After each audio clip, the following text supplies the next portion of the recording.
You wanna leave, take good care. Hope you find a lot of nice things out there. But just remember there's a lot of bad everywhere. Ooh, baby, baby, it's a wild world. It's hard to get by, and just a bonus, my girl. Ooh, baby, baby, it's a wild world. I don't remember you like a child girl.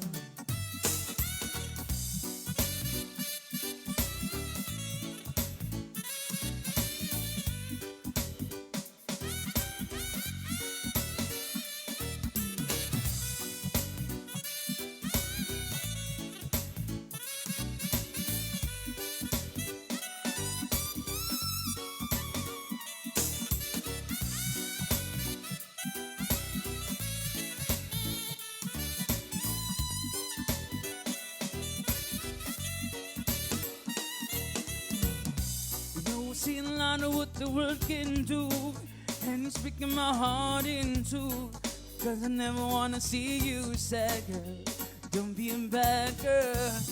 You wanna leave, take good care. Hope you find a lot of nice things out there. But just remember there's a lot of bad everywhere. Ooh, baby, baby, it's a wild world. It's hard to get by, just a bonus, my girl. Ooh, baby, baby, it's a wild world. I don't remember you like a child girl.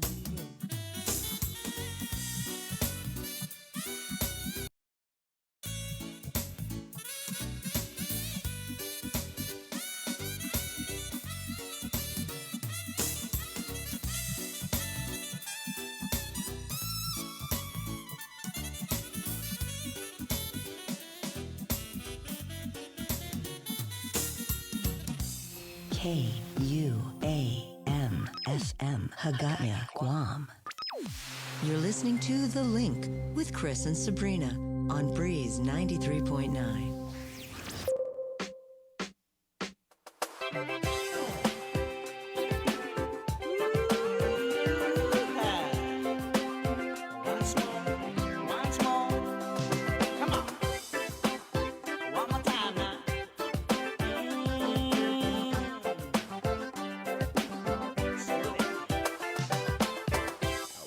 See you alive.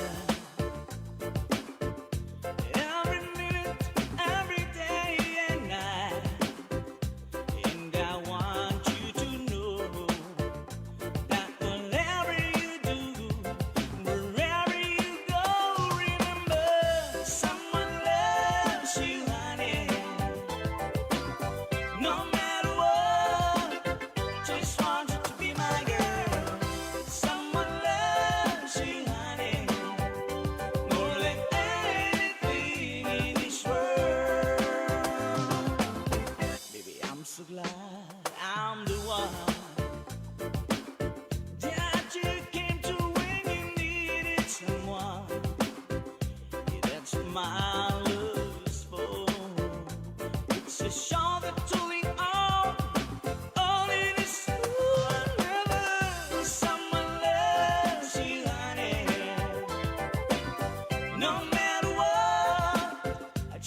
I just want you to be my girl. Someone loves you, honey, more than anything in this world. More than anything in this world. More than anything in this world. More than anything in this world.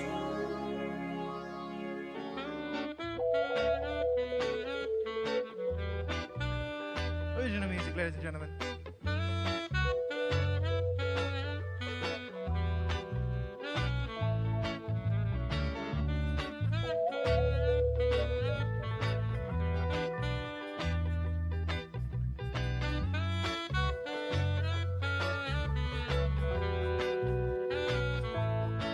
I'm feeling nice right now.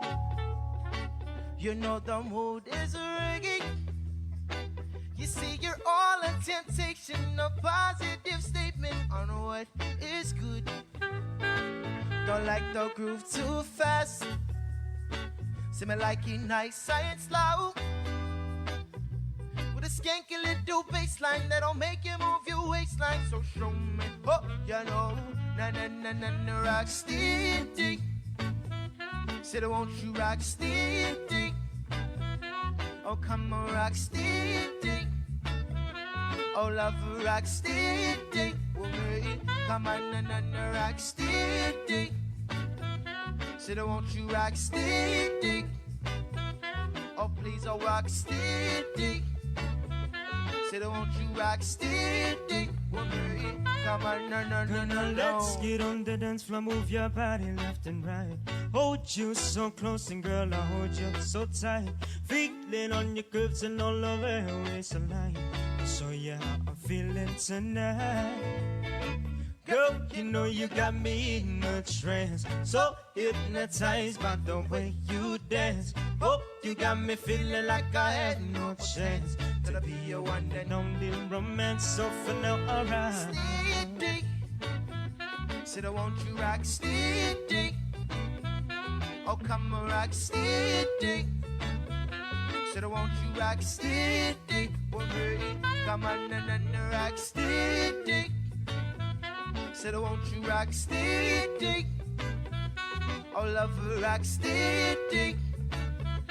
Said, won't you rock steady? Woman, come on, na na na na na. Ooh, yeah, yeah.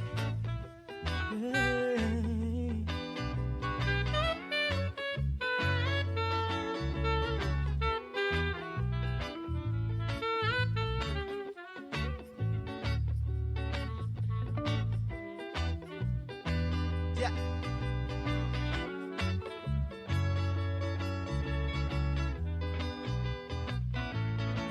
All music. Hey girl, how you doing tonight? Skin tight dressing, I wanna get inside. Meet me on the dance floor, we can start it right. Loving off a day with the rock steady vibes. Hey girl, how you doing tonight? Skin tight dressing, I wanna get inside. Meet me on the dance floor, we can start it right. Loving half a day with the rock steady vibe. Così uli di sombranzelten e zu te saluda antes di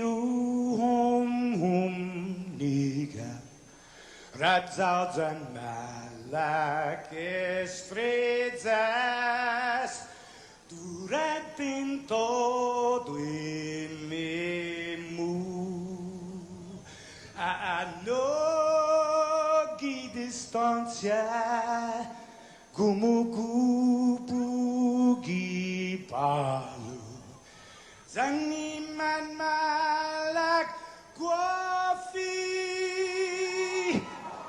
con una sughiairi preba tu la noci Nei banderata caigui, pues atan fanny bandera, kau esta pagua pumalalapa,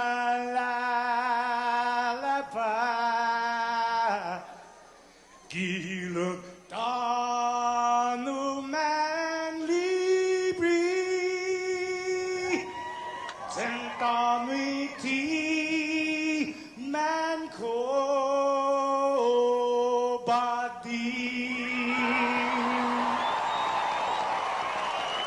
Fanogita moru purita nota kantai matu nyagi todu ilugat parai honra parai gloria abibais la sin parat parai honra parai gloria abibais la sin parat todo y tiempo y paz para hita dan gini langit na bendition Conchai piligu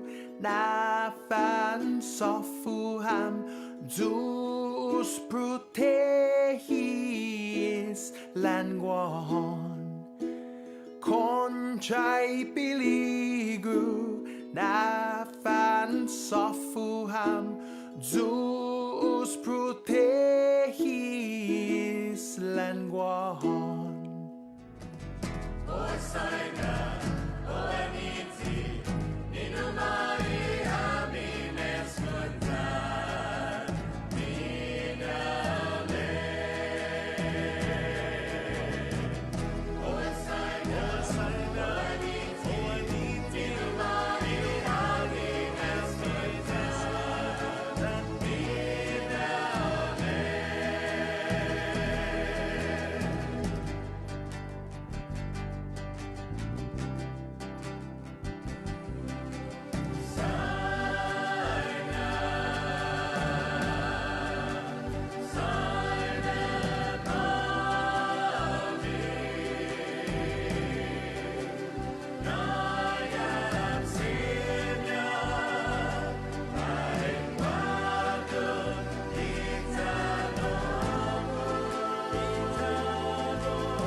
Sabrina. Hi. What's up, Jason? Good morning. Are we sure it's morning? Because it is dark outside. Yeah, it's daylight savings time. Hello. I wonder if this has anything to do with the fact that I'm watching Twilight now. It is. Yep. Actually, it's kind of creepy. You brought about the end times when you, of all people, got into Twilight. How come you didn't get into it the first time around? It just did nothing for me. Yeah. But you know what? You know who is sparkling? We have a birthday baby, Maggie Monroe Anderson. All right. Hi, Maggie. Happy birthday. Right on. Happy birthday, Matt. We've got a bunch of good morning. Hi, everyone. Good morning. It's 6:21. It's what day is it? Tuesday? November Tuesday. 16th. Yesterday was a long day. Yeah, it was. Felt long. But good morning to our Facebook Live stream. Bennett Lujan Dueñas. Buenas with the heart emoji. Buenas. Buenas, Bennett. Good morning. First one in the stream. Facebook Live, KUM News' Facebook page. We also have Fatima Baxter. Good morning. What is that? A fan emoji? I get it. You're a fangirl. All right. Rosemary Laguatnia comments, good morning, team. Priscilla Yada. Good morning, Priscilla. Thanks for joining us. Good morning, Team Guam. Tony Martinez. Good morning, Guam. Frank Flores. Buenos dias, Guam. We got some new people in the stream this morning, Bree. Okay. Good morning, everybody. Onalyn Kotada Ayata. Hofade, Guam from Colorado. There you go. Rocky Mountain High. Hey. Angel P. Quintanilla Castro. Good morning, Familia KUAM. Manana Sidulis. All have a good day. Be safe. I was trying to say when you said Colorado, I was like, what kind of Colorado reference can we make? Broncos, right? Buffaloes, but yeah, right. Rocky Mountain High. And go figure that the guy who actually captured that song, his name was John Denver. Right. Yeah. Was that his real name? You know, I don't know. Yeah. Link fam, can you help us out? My dad was a huge John Denver fan. My dad had John Denver on reel to reel. It holds up, yeah. And he would play that and Fleetwood Mac's Rumors. Dude, Fleetwood all Mac. day long. I mean, so your dad turned you on to good music. My dad was like everything that he celebrated, everything that John Denver even did. He even had like the John Denver Muppets album. Wow. John Denver, love it. I love all the old stuff. Yeah. What was that movie where they played the John Denver song? Was it Final Destination? You know, I've never seen those movies. Yeah. I love horror movies. I've never seen the Final Destination. There was a scary movie, and then they played the John Denver song. I think it was a John Denver song. Yeah. It was like the cue of something bad was going to happen. Yeah, but also in John Denver reference, one of the things that made me even endear me more to John Denver was, do you remember when they had that one group in the 80s, the Parental Music Resource Coalition, the PMRC? Yeah. They burned records. Yeah, and so Dee Snider, Twisted Sister, went out there and he's like, okay, well, you're infringing on our rights to express ourselves. This is rock and roll. John Denver went up there and he goes, thank you for letting me speak to Congress. And he basically said, you have to stand up for rap, for my type of music, for folk, for metal, for everything. And John Denver blew everybody's mind, but he supported all artists. Cool. There you go. That's our John Denver tangent for this morning, courtesy Jason Solis. You know, we opened the show. We never know where we're going to go. And this morning we went to Denver, Colorado. Mama Bear Debbie Davis, Kentucky in the house. Good morning. Emma Fernando Olalia. Good morning. Angel Pete Quintanilla Castro. Have a wonderful day. Roberto Fracassini about to take his morning dip. Buongiorno, Guam. Frank Flores. We also have a Jay belated happy birthday to Norma Cruz. Oh, you see this note from a member of our link family, Gilbert Tolliver, who says he used to be stationed on Guam, right, Joe, sir? Yeah. And he goes, I remember the food was so good. Yeah, he says, I miss the food. And he lives in upstate New York, but he remembers his Navy time here on Guam. A lot of good times, and the food was on point. Oh, yes, it was. And you know what, Gilbert? Even though it was even though it was Veterans Day like last week, thank you for your service, man. Speaking of food, did you read this? Auntie Agnes. Good morning, my link friends. Auntie Bernie and I will be stopping by this morning to drop off a treat for you guys. Oh gosh. Okay, so last week it happened. It was really busy, but they did drop off. Were you here? Yes, I was here. The cassava, right? That was cassava. Yeah, it was so good. Yeah, and so this was cassava. What is it? Is it cake? Is it called cake? I think so. Because it's that spongy. Notice how you two were the only ones talking about this. I usually eat just the end part. The crust edges? Yeah. Oh, yeah. Oh, my God. Auntie Agnes, I don't know if anyone ever told you, but your baking is so good you can get married. Okay. Yeah, so they dropped a cassava cake, and then it had the coconut on the top, right? Yep. And just so you guys understand, it is impossible to find this stuff once if it gets delivered to Chris. He keeps that stuff under lock and key. I would have an easier time. I'm looking out for you, Jay. You don't want to get diabetes. No, bro. I would have an easier time putting yoga pants on a honey badger than it would finding, you know.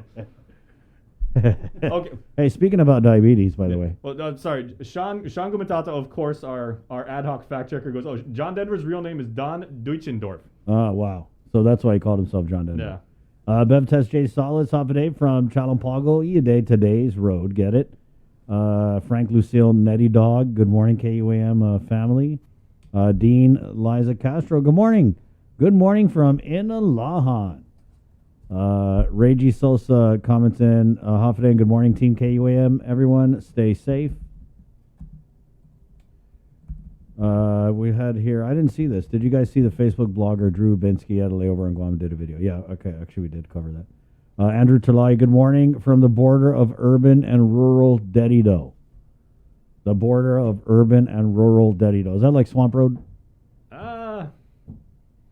Yeah, depending on what side of the road you are. I mean, Yeah, you right. can just walk Literally. across the street and you'll be urban and rural. Yeah.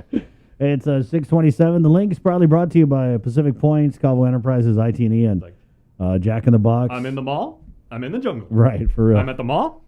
I'm in the jungle. And we're continuing our week-long celebration of Diabetes Awareness Month, Bree. Yes, and today's discussion focuses on prevention and care. We've got several people joining us live in the Zoom room today. We've got Frank Campillo. He's the health administrator at Calvo Select Care. We've got Mike Scrow, general manager at Paradise Fitness. Also joining us is registered nurse Agnes White. She's the chairwoman of the Guam Diabetes Control Coalition. Rose Calvo from Payless Supermarket. She is a dietitian there. And our good friend Jesse Rosario from the Boca Box. I always love interviewing Rose. She's so energetic. And you know, she's very, very positive and everything like that, but she is incredibly learned at her craft too. I mean, she knows her stuff. Mm-hmm. And she's really going to pass information along to you in a very, very convincing way. And today's the day where we're going to kind of ask about those, because obviously diabetes centered around diet and lifestyle, right? And so this morning, really going to kind of look at the diet component of it, which makes a huge, I mean, obviously it makes a huge difference, right? Especially if you're one of those people who's trying to get fit, lose weight. Maybe you make the mistakes that I made. I mean, Lord knows, Bree, we've been guilty of this in the times that we have worked out, where you go and you work out, and then you get in that mindset where you're like, oh, I worked out this morning. I can eat whatever I want today. Mm-hmm. Oh, man. Yeah, so we'll talk about the little dietary tweaks that you can take and make. Substitutions, right? Because if you have diabetes, a lot of it is about substituting those evil carbs. Yeah. And if for those of you like maybe in the States, or even for those of you who are locals here, and if you were watching football or doing something yesterday and you didn't happen to catch our interview with Dr. Dolores Lee, please go through that. That's on our YouTube channel, and the doc was amazing. She passed along a lot of really good information. She actually shared from her own experience taking care of 2 diabetic parents, but also with her medical training, and saying there's a lot of empathy that you have to do. There's a lot of understanding, and it's not just the person who is diagnosed with the disease. It's also the family and the people around them. And she also talked about knowing your status, which is very key, because she said she's had patients that have come in there who hadn't seen a doctor in 15 to 20 years, or patients that were in the emergency room and hospitalized, and then all of a sudden, referred to her for management and care because they never knew that they had diabetes until they were hospitalized. Right. But you know what was a very good silver lining, and I think Dr. Lee made this like beautifully, is she said the younger generation, and I guess the Gen Zers, right, people right now aged 9 to 24, they actually put a premium on having knowledge and self-awareness, and that's why they said that generation really wants to know their status. They're like, not like our parents and our grandpas and our grandmas and everything, where they're like, I want to avoid the hospital as much as I can. A lot of that's rooted in like history, right? So like our grandparents' generation, a lot of the reason why they don't want to go and didn't go to the doctor is because they associate the doctors with negative experiences, like for example, leprosy or whatever. I mean, back in the day, if, a kid was sick, sometimes the doctor would take him away and they never see him again. So Yeah. that kind of carried over. I mean, we got to stop that, though. There's fear of going to the doctor. I mean, even my family, when I was growing up, they would always say this, like, oh, the time you go to the doctor, that's the time you get sick, right? Because your status. And that we've got to totally flip that on its head. I mean, look, I hadn't been to the doctor pretty much for the whole pandemic. I want to say around the beginning of the year or late last year, and it was pre-hypertension, right? So my blood pressure was crazy, the pre-hypertension. Then when I finally got that under control, it was like, boom, you're, early onset pre-diabetes. So yeah, you got to go to the doctor, and you got to know your status. But really, I want to go in with the nutritional experts today because, it doesn't have to be all or nothing, right? So I guess it's situational, right? If you have that diabetes diagnosis, sometimes it doesn't mean necessarily that you have to give up everything, right? There's portion control, there's substitutions, there's, like with Dr. Wen, who's my doctor, when I got it, he was like, hey, just cut everything in half and you should be okay. All right. But me, I'm like, cut everything. No, let's try cutting everything to zero and see where we can go from there. So Dr. Lee said that yesterday too. She kept saying moderation, Right, and she even said, she goes, okay, this is what you normally eat visually. Make it like this. yeah. There's no reason why you don't necessarily have to have 3 brownies at the end of the day. Right. 3 sodas a day. And when you make something, does it have to be double fudge? Can it just be like, fudge stripe? Yeah, I mean, and then also just our lifestyle, right? I mean, look at our culture of food here on Guam. I mean, Chubby did a great thing on his Instagram where he talked about or he did a little story post on the average Fiesta plate. A 1 choice, 2 choice when you go and you get this 2 choice. What is the biggest part of that? It's the rice, right? And that rice, I mean, if you're not leading an active lifestyle, that rice just sits in you and it turns to sugar, and the rest is history, as they say. So I'm looking forward to that. 9 o'clock. It's happening. 6:33 on this Tuesday. We're also getting Senator James Moylan in, Dr. Hoa Wen, the American Medical Center. Really want to push the word for the booster shots and the kid vaccines. As you guys know, public health is not coming on, but we're still going to get the message out there on behalf of them because Dr. Hoa Wen believes that we're at a crucial point. A lot of people's second dose of the vaccine was more than 6 months ago, so he believes that a big part of our population is walking around unprotected without that booster shot. And they're going to lift these so-called restrictions, and I'm pretty sure, I mean, politically it's a big win if we get a Thanksgiving and a Christmas. So I think that's kind of where we're going. So I don't know, I think Dr. Ho, and I was talking to him yesterday, really wants to kind of impress upon people that remember last time when we opened up too quickly and it led to this surge? Well, we're kind of at that position now where the numbers are down. We're looking at potentially, I guess, an increase in the gathering limits. So that's going to set the stage, right, guys? So just be safe and listen to what the good doctor has to say, and we'll get the info out about where you can get the booster, if you want to get your kids vaccinated, where you can go and get them vaccinated. It's 6:33, Tuesday, November 16th. On the link, again, brought to you by Pacific Points, Calvo Enterprises, ITN, and Jacka in the Box. Let's go ahead and get into our first look at news this morning on the show. Your Above Step morning show. Right here. Other morning shows are like here. We're like above step. We're up here. We're up here. Okay. The unclassified link team. It's 6:34. Our first look at news on this Tuesday morning, dark and early, is brought to you by Pacific Points with the very latest from the KUAM news team. Sabrina Salas Matanani. Good morning, Sabrina. Off it, everybody. The island recorded 2 COVID-19 related fatalities, but according to the Joint Information Center, 2 previously reported COVID-19 related deaths were determined not to be the result of COVID-19. As a result, the count remains at 258. The 257th COVID-19 related fatality occurred at GMH on November 13th. The patient was a 27-year-old woman. She was unvaccinated, and according to the JIC underlying health conditions, she was a known COVID-19 positive patient. The 258th COVID-19 related fatality occurred at GRMC on the 13th.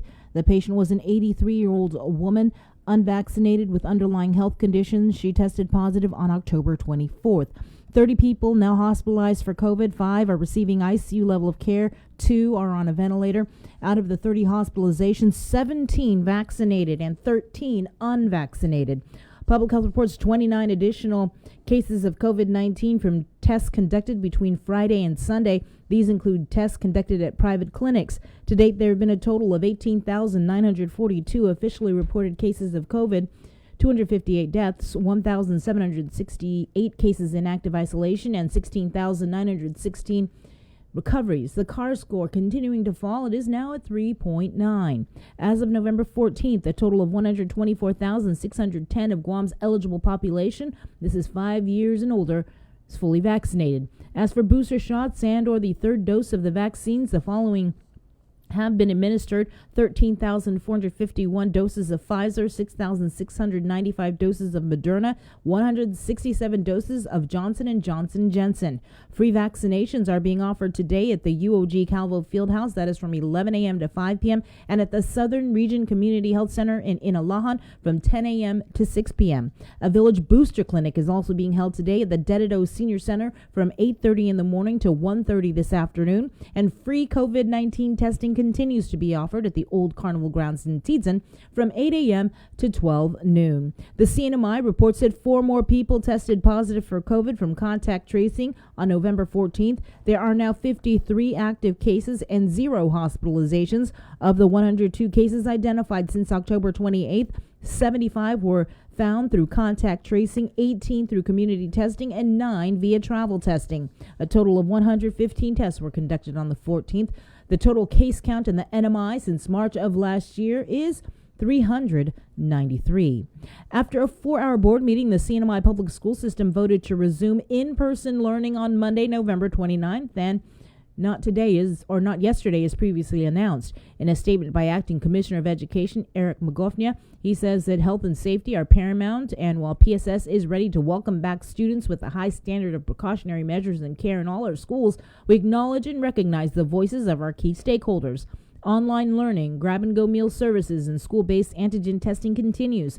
The news comes as the recent outbreak of COVID-19 cases was first identified on school campuses and as the Commonwealth Healthcare Center gathers comments for a vaccine mandate for eligible school children. They're always on the front line during any emergency or disaster on Guam, and responding to the COVID-19 pandemic is no different, but mayors and their staff apparently remain at the end of the line when it comes to receiving federal dollars to hold the line. No update on UNICEF, no update on ARPA. According to Mayor's Council of Guam President PD Mayor Jesse Allig, village mayors still have not received the millions in education stabilization funds for sports programs and capital improvement programs as announced they were awarded by the governor's office in August.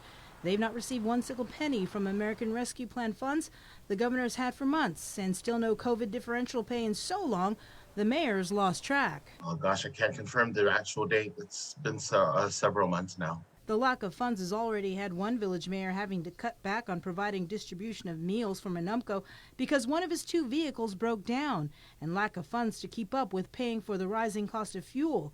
Agani Heights Mayor Paul McDonald says for the past 2 years they provided the service but had to stop. Apparently my vehicle had finally found out one of my vehicles that I use every day, 5 days a week, to deliver almost 100 lunches every day. So that's when I had no choice. So again, for almost 2 years, we provided that services, and I can not longer provide it because my vehicles, we have one to service Agana Heights, to pick up trash, to go bush cart, to do everything that we are required. According to McDonald, the meals are still being delivered, but this time by public health with the assistance of an employee from his office. The mayor, however, says he wouldn't be surprised if other mayors fall into the same situation. It's about providing the services to our constituents, and it's going to be critical pretty soon because there are other mayors that have problems with their vehicles and to provide. And I'm actually the first one to come up and say, hey, we need that. We need it right away. And MCOG President Mayor Allig says he will be meeting with Adelup at some point and will once again bring to light the needs of mayors and their staff. Responding to BBMR's recent report about the allocation and expenditure of ARP funds up until August 31st, he was surprised other agencies were prioritized over the Mayor's Council. I didn't send a written comment about it, but when I saw it, I was concerned that there were other entities that received money. I mean, we don't even need $1 million, to keep us going. Not that I believe, but at least some support for our vehicles, our aging vehicles, right, that we use on a daily basis, sometimes 7 days a week. That was disheartening, and that'll definitely be part of the discussions, for sure. Reporting for Guam's News Network, I'm Sabrina Salas. That's an honor. And as we speak in the nation's capital, President Biden is holding a signing ceremony on his infrastructure bill. According to Adelup, the governor was invited by the president to attend the signing ceremony.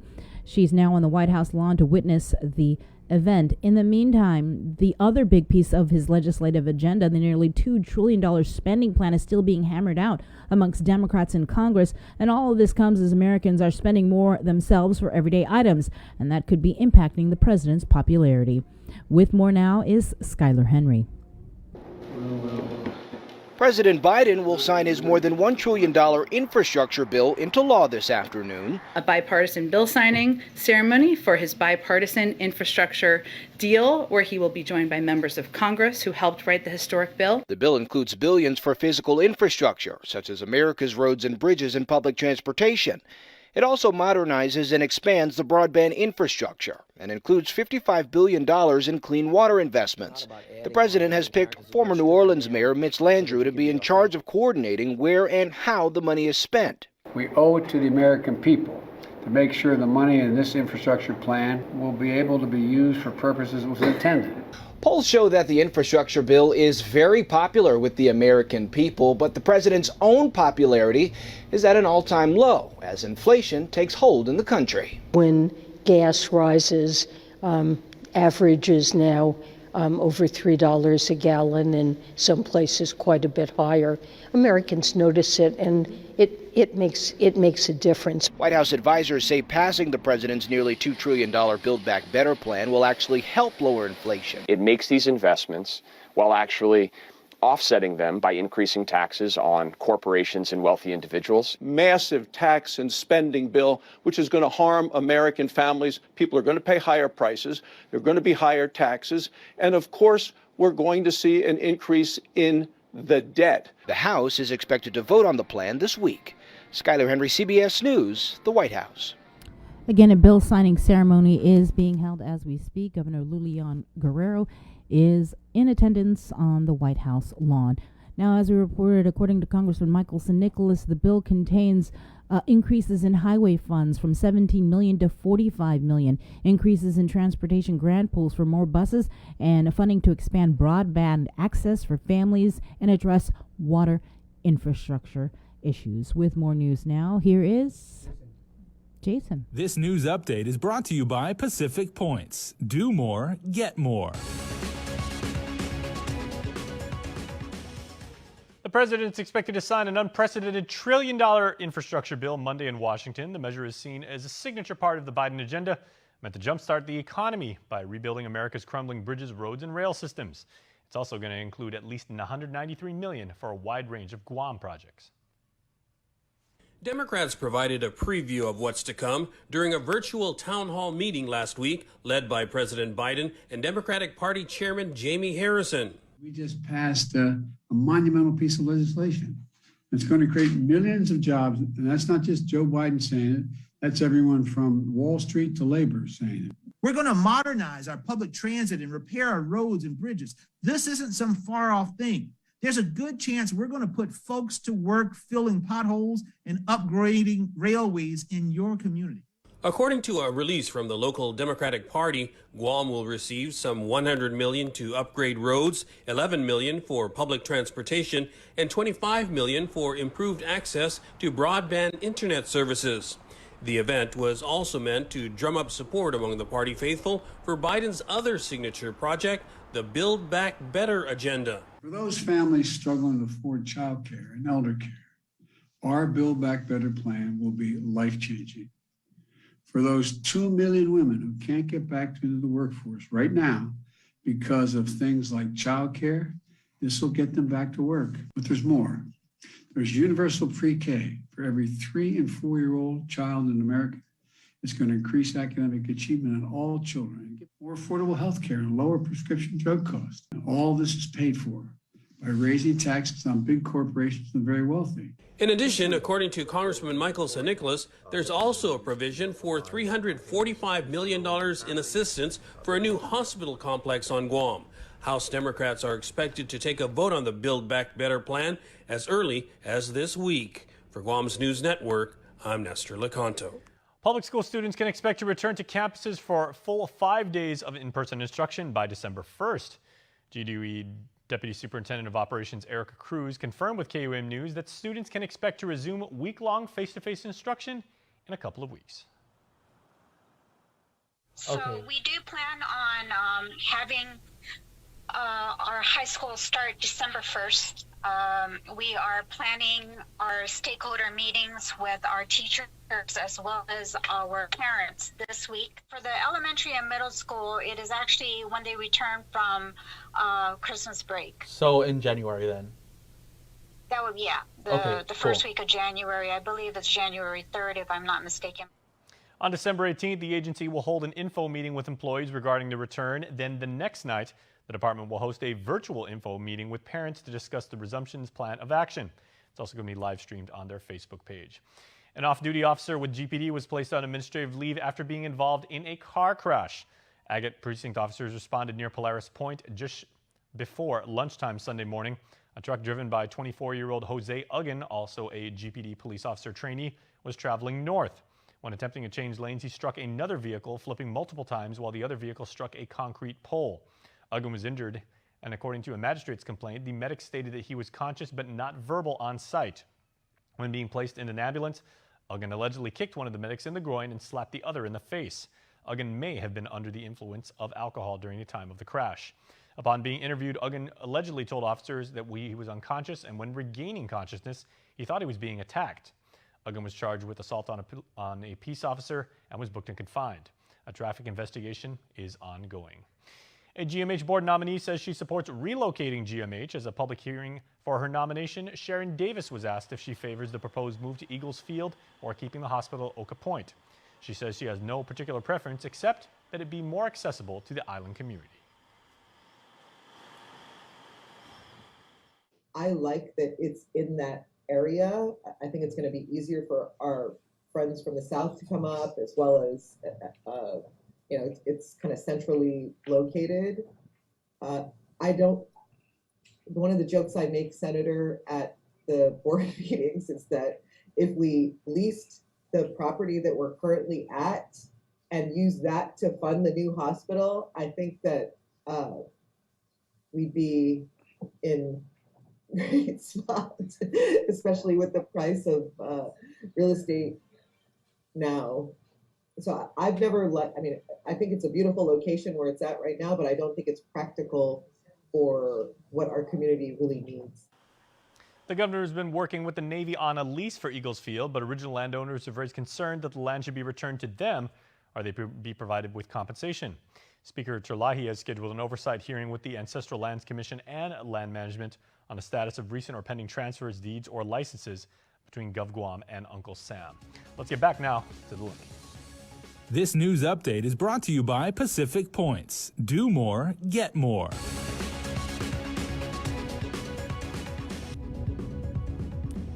In her first interview since announcing her run for governor, NMI House Representative Tina Sablan says it's time to make a change, and she's already making history. Tomas Manglonia reports. In 2022, it will be a choice to end this era of corruption and waste and complacency. I want to offer people leadership that they know they can trust and that respects the law and cares about their well-being and is focused on improving the lives of working families. Gubernatorial hopeful Representative Tina Sablan on the link for her first interview since the NMI Democratic Party accepted her as their candidate, and her campaign is already historic as she's the first female nominee for governor. I think that as a community, people are ready to see women taking on, the position of governor, lieutenant governor, and all the way on down the ballot. The question remains, who will be her lieutenant governor? She says there are at least 12 people who the party will recommend from, but she'll have the final say. I would be looking for somebody who can broaden and diversify our voting base, right? And, somebody with strengths that would be different from mine and complementary to mine. I wouldn't want just some yes person. The former investigative journalist in her third term in the House says she's focused on continuing good policies. We've worked with our delegate and our Senate counterparts to finally restore the earned income tax credit to working families. We've directed more funding to our healthcare system. We've directed more funding to help families impacted by typhoon disasters and COVID-19. We've enacted the first Hate Crimes Act. This isn't anything that I take credit for individually, because that's not what being a legislator is about. You have to work with your colleagues. She says her campaign will promote a new culture in government, entice former residents to come home, and use federal funds responsibly. People deserve a government that is worthy of their trust and even worthy of their pride. And, sad to say, we don't have that right now. Tomas Manglotnya for KUAM News. And as we reported, a bill signing ceremony is being held at the White House, where President Biden is expected to sign his $1 trillion infrastructure bill, included in the $1.2 trillion infrastructure package, which was passed by Congress earlier this month.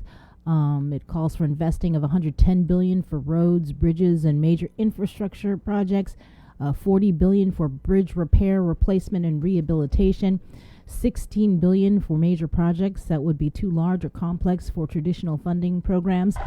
The investments would focus on climate change mitigation, and we're going to go to Washington right now, where President Biden is speaking. Please have a seat.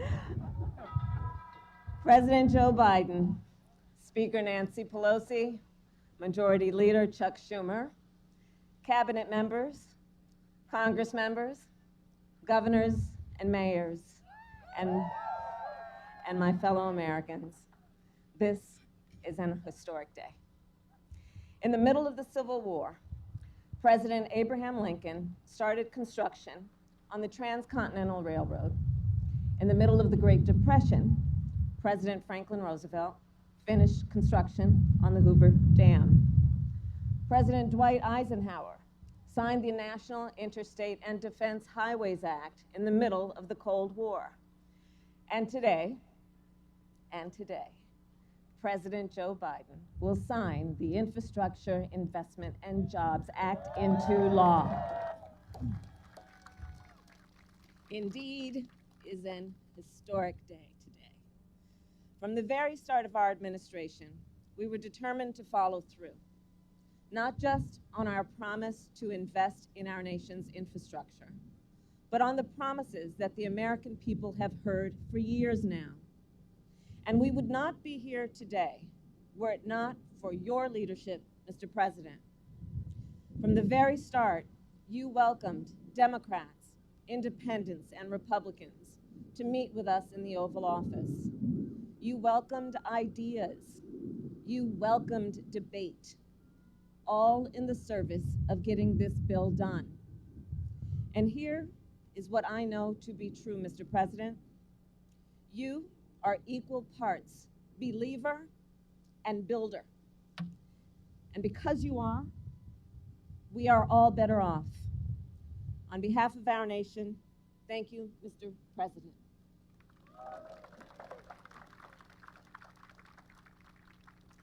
And of course, our administration did not arrive at this day by ourselves. We are also here because of leaders in the House and the Senate who worked on this bill together, who voted for this bill. And we are here because of the millions of Americans who believed that we could get this done. Well, we got it done, America. We got it done. In many ways, this day embodies our character as a nation. It demonstrates exactly who we are. We are believers through and through. We see what can be unburdened by what has been. We are as bold as we are determined to do big things. The Infrastructure Investment and Jobs Act proves that. It proves that in America, we have the courage to believe a better future is possible and to build it together. After this bill is signed into law, millions more Americans will go to work in good-paying, good union jobs. Americans like Jovan Johnson, a carpenter I met in Nevada, who said that she has, quote, built her career on infrastructure and fed her family on infrastructure. Americans like Jeff Bird, a line design technician I met with in New Hampshire. He attaches fiber to utility poles to keep up with the demand for high-speed internet. Or Leslie Kilgore, an engineer I met with in North Carolina, whose team is building electric school buses. Or Walter Cody, a construction inspector with whom I met, who is working to get clean water to families in California. This will be a nationwide effort, the likes of which we have not seen in a generation. It will make our country more competitive, and it will deliver on our nation's and our administration's commitment to equity. Now, this bill, as significant as it is, as historic as it is part one of two.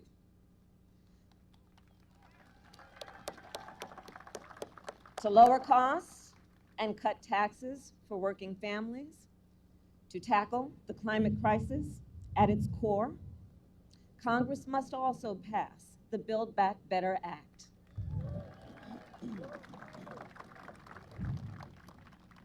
The work of building a more perfect union did not end with the railroad or the interstate, and it will not end now.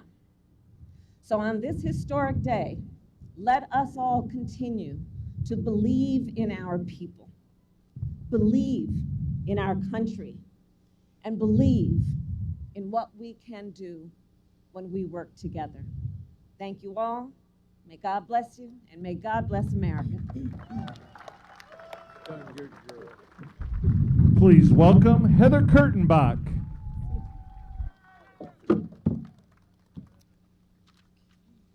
Thank you, Madam Vice President. As a proud union ironworker from Local 86 in Seattle, Washington, I am honored to be here at the White House on this historic day for workers like me and our country. I am an elected leader in my local union as a business agent and active in the Sisters Committee, which mentors newer ironworkers. Before I got where I am today, however, I had to overcome some challenges. In 2005, I was released from incarceration. While incarcerated, I was able to work on a wildland firefighting crew, sometimes heading out in the middle of the night to fight fires. That experience taught me a powerful work ethic and gave me lasting friendships. When I got out of prison, however, doors were closed to me. I searched for a job for 6 months with no offers. Finally, as a last-ditch effort, I asked my brother-in-law, a union ironworker, how he made a living. He told me, go to the union and apply. You could totally do this work. And I'm so glad that I did. I was accepted into, thank you. Yeah. I was accepted into the apprenticeship and went right out to a rebar job. I loved working rods and I fit right into the trade. I graduated from my apprenticeship at an uncertain time The Great Recession 12 years ago was more of a depression for the construction industry. Many of my fellow journeyman workers, my co-workers, couldn't find work.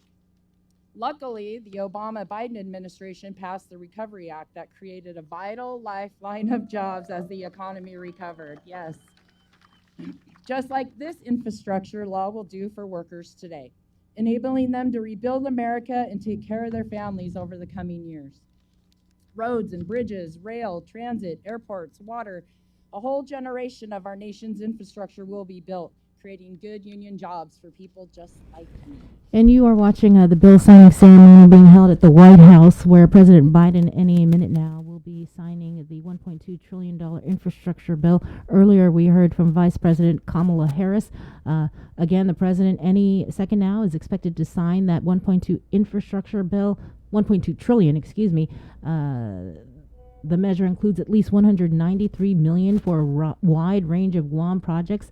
According to a press release from the Democratic Party of Guam, at least $100 million is included in the infrastructure bill to upgrade island roads, $11 million for public transportation, and $25 million for improved access to broadband internet service.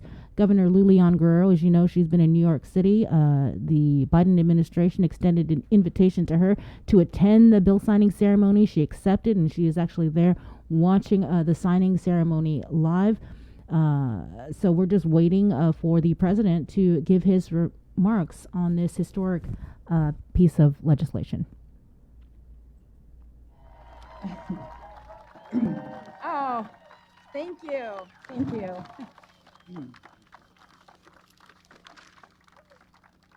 Yeah. But that's what's so great about America and having a president who believes someone like me should be standing here. On behalf of Local 86 in Seattle and union workers everywhere, for the faith he's placing in us, I am honored to introduce the 46th President of the United States, Joe Biden. Thank you. Thank you. Thank you. Thank you. Thank you, thank you, thank you.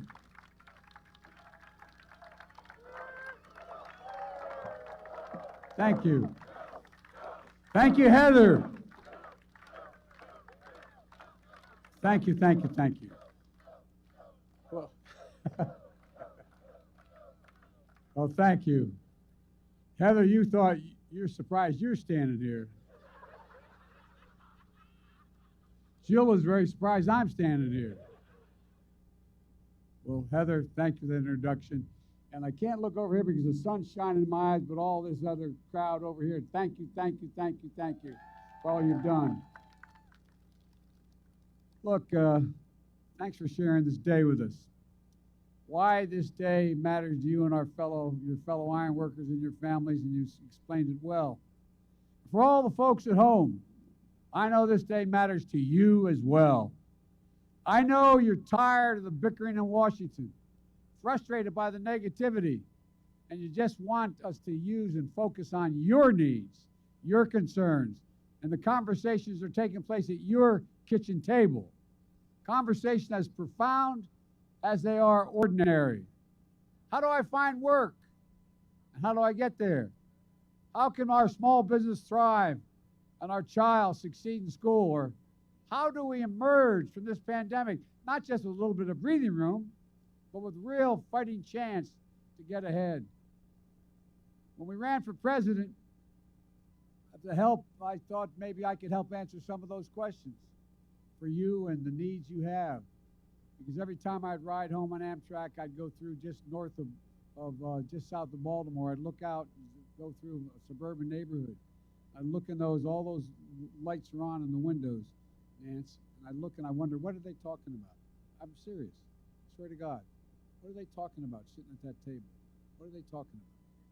They're talking about the things that I talked about at our kitchen table, Jill at hers, and all of you as well. And that's about how can we come together to be president for all Americans, to make sure our democracy delivers for you, for all of you. And I promised that we couldn't just build back to what it was before. We literally had to build back better. You couldn't build back. We're the only country that's always come out of great crises stronger than we went in. And the world has changed, and we have to be ready. My fellow Americans today, I want you to know we hear you and we see you. The bill I'm about to sign along is proof that despite the cynics, Democrats and Republicans can come together and deliver results. We can do this. We can deliver real results for real people. We see in ways that really matter each and every day to each person out there. And we're taking a monumental step forward to build back better as a nation. I want to thank everyone who helped make this happen. Vice President Harris, my cabinet members, my White House team, Jill, Doug, our first lady, and our first lady and our second husband. No, I'm joking. These guys travel all over the country together. I'm getting worried, you know. And Doug's one hell of a lawyer besides. And everybody from the United States Senate, Majority Leader Schumer, and a group of Senate Democrats and Republicans who established this bipartisan framework, including representatives and all the folks you heard from. Senator Rob Portman is a really hell of a good guy. I'm not hurting you, Rob, because I know you're not running again. That's the only reason I say it. But you are a hell of a good guy. And the most determined woman I know, Senator Kristen Sinema. Congratulations, Kristen. Look, Committee Chair Tom Carper, Ranking Member Shelley Moore Capito. I also want to thank Minority Leader Mitch McConnell for voting for this bill and talking about how useful and important it is. And from the House of Representatives, Speaker Pelosi, Steny Hoyer, Jim Clyburn, and Committee Chair Pete DeFazio, Democrats and Republicans, progressives and moderates. I'd like to pause and ask all the committee chairs and ranking members of the United States Senate and House who are here today, please stand. Will all of you stand? Come on. All right. Thank you, thank you, thank you. To state the obvious, none of this would have happened without all of you. I really mean it. And also to the governors. Where are the governors? Governors, stand up. Come on, I want you to stand up. Red states, blue states, you all contacted me. You all said you were for this. You all stepped up. And more than 375 mayors, Democrats and Republicans, from every state and District of Columbia, wrote me asking to get this done. You got it, kid. And nearly 50 of whom are here today, including Republican Mayor Fontana, who from Fontana, California, Mayor Warren, who spoke earlier, and county and state and tribal leaders as well, civil rights leaders, faith leaders, law. You know, this law was supported by business groups, the U.S. Chamber of Commerce, the National Association of Manufacturers, the Business Roundtable, representing 200 of the largest corporations in America, and other top business. I want to especially thank, and I'm sure you'll all, as we used to say in the Senate, I say in point of personal privilege, I want to thank organized labor, who understands this about jobs. You all stood up. Jobs, jobs, jobs, jobs. Special thanks to the AFL-CIO, the United Auto Workers, the electrical workers, the IBEW, the iron workers, it goes on, plumbers, pipe fitters, and the building trades, steel workers. Who would I leave out?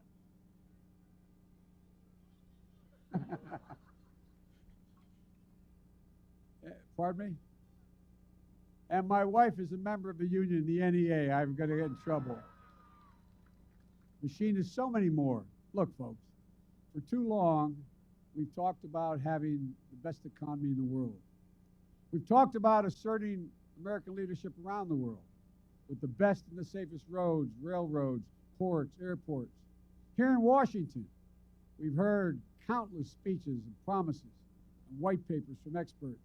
But today, we're finally getting this done. So my message to the American people is this: America's moving again, and your life is going to change for the better. If you live in one of the 10 million homes or you're a child who attends one of the 400,000 schools or child care centers that still has lead pipes in them. You face a clear and present danger to your child's health and your health now. This law is going to start to replace 100% of the nation's lead pipes and service lines. So every American, every child can turn on the faucet and drink clean water. And tens of thousands of plumbers and pipe fitters are going to get work done in good paying jobs. Folks, as we saw with remote learning, remote working during the pandemic, access to high-speed internet is essential. And access to water as essential as access to water and electricity. This law is going to make high-speed internet affordable and available everywhere in America, urban, suburban. Again, you were watching the signing ceremony on the White House front line. That was President Joe Biden. He's just signing the $1.2 trillion infrastructure bill into law. The bill signing ceremony again being held early this morning, Guam time, at the White House. Governor Lulian Guerrero, she was invited to attend. She was in New York City. She accepted that invitation and is there actually live during the ceremony. The measure includes at least $193 million for a wide range of Guam projects. According to a press release from the Democratic Party of Guam, at least $100 million is included in the infrastructure bill to upgrade island roads, $11 million for public transportation, $25 million for improved access to broadband internet service. And as for the CNMI, they are expected to receive at least $110 million. Again, the president signing the infrastructure bill. You may have heard him. He said, quote, "For too long, we've talked about having the best economy in the world. We've talked about asserting American leadership in the world with the best and safest roads, railways, ports, and airports here in Washington. We've heard countless speeches, promises, and white papers from the experts. But today, we are finally getting it done. And my message to the American people is America is moving again, and your life is going to change for the better." And of course, as we've been following the nearly $2 trillion spending plan, the Build Back Better is still being hammered out amongst Democrats in Congress. Now, that measure is expected to provide more funding for Guam, including $345 million for a new hospital. And as we've been following the governor, she intends to use at least $300 million in ARP money for a new hospital. But Congressman Michael Nicholas is hoping that with the passage and the eventuality of the signing of the Build Back Better bill into law, that we wouldn't necessarily need the $300 million in ARP money, and instead use the $345 million from the BBB. Yeah, and the congressman also said that the $300 million that the governor is trying to use now from the ARP would be better used to provide all kinds of direct assistance to the people. It's 7:12. That was our first look at news with breaking news event. That was a big look. Yeah. Long look. With the president. Hey, the president wants to come on the link. We're going to let him on the link. He's on that short list. It's 7:13. Just a quick break, and we're hopping all aboard, guys. We're hopping on a plane to the CNMI with Tomas Manglotnia as we go regional. Good morning, Tomas. Good morning. Give us a little sneak. What do we got coming up? Yeah, we have Congresswoman Layla Staffler, who will be talking about a whistleblower protection provision that she is proposing in the legislature. And while we're here in more regional news as well, the CNMI governor is also expected to host a live stream press conference with the COVID-19 task force at 9 o'clock this morning. And it will be about the Safe Travel Summit, updated policies on the existing travel bubble system. And so lots of news today. Yeah, all definitely. around the region and the world. And it's coming up right here on the link again. Brought to you by Pacific Points, Kahlo Enterprises, ITD, and Jack in the Box. Good morning. Bananas of Zeus. It's Tuesday morning, November 16th. We're back next. We all know that a healthy lifestyle is important to prevent chronic diseases and long-term illnesses and boost mental health. It's difficult to determine exactly which healthy habits are worth investing in to live longer and healthier lives. But FHP is here to help. Tune into the link every Tuesday for FHP Hoffa Health Tips, brought to you by Take Care. Helpful advice about healthy lifestyle choices that will have a big difference in your health from the medical experts at FHP Clinic. FHP Hoffa Health Tips on the link every Tuesday is brought to you by Take Care. Say hello to the first Hawaiian Bank mobile app. Want a better look at your spending? With MoneyMap, you can automatically create budgets and manage where your money is going. Know when you have a green light, or when it's time to slow down. Maybe cook more meals at home this week. Set your goals, track your progress, and find your way to exactly where you want to be. with Money Map from the First Hawaiian Bank mobile app. It all starts with yes.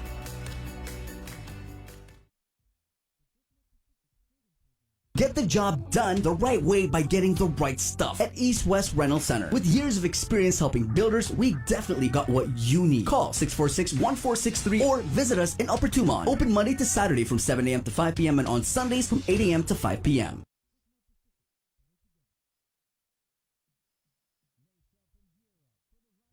Mariana's Irrigation and Landscape Superstore. Stop on by and visit our showroom today. We offer everyday low prices on all major outdoor power equipment like bush cutters, chainsaw, power washer, generators, and more. Need service, repair, maintenance? Well, check out Guam's best superstore only at Mariana's Irrigation and Landscape, located in Barragata along Army Drive between Submarina and Besta Market. Call 735-7446 for more information. Now shipping to surrounding islands. Mariana's Irrigation and Landscape Superstore. Do you feel like you're missing out on something? Make life more rewarding with Pacific Points. Earn and redeem points for bill rebates and free load at IT&E, discounts on fuel at Shell, vouchers at Foodies, and United Mileage Plus miles. You can even pay with Pacific Points at IT&E, Shell, and Foodies. Pacific Points. Do more, get more. GU Self-Storage, conveniently located near the Harmon McDonald's. We offer affordable rates, online payments, and auto bill pay for your convenience. Plus gate access daily from 6 a.m. to 9 p.m. Call us today at 648-7867 for more information. The relationship between Guam and Manila, Philippines is undeniable as we share similar cultural traditions, history, and heritage. With generations of Filipinos calling Guam home, KUAM presents a monthly look at the capital city, featuring in-depth and engaging interviews on everything from medical tourism to new business and government leaders. Veteran newscaster Nestor Lecanto delivers Beyond Our Borders. This special program is brought to you by KFC.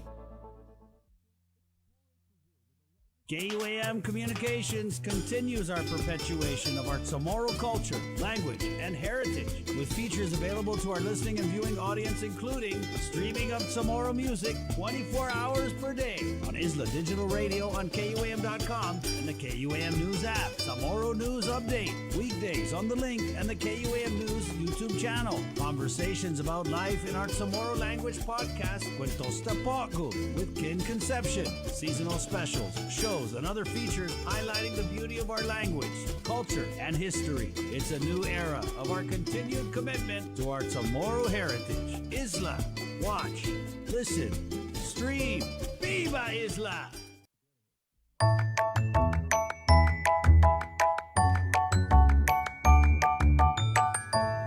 Howdy, I'm Angel Sawan. Have you ever run into a child that has no home, or parents aren't there because of a different situation? This past year and a half, there's been over 400 kids that have no homes and parents can't care for them. My choice of giving is giving them an opportunity to find a home, to find the care, to find a smile, to find something to change their lives. The Mayor's Council of Guam, in partnership with the Foster Association of Guam and Harvest House, want to find homes for these kids. Help us find homes for them so that they can get the love and the care that they all deserve. We were kids once, we aren't now, but we sure don't want to make those kids grow up not knowing if they could have a future for themselves. Thank you.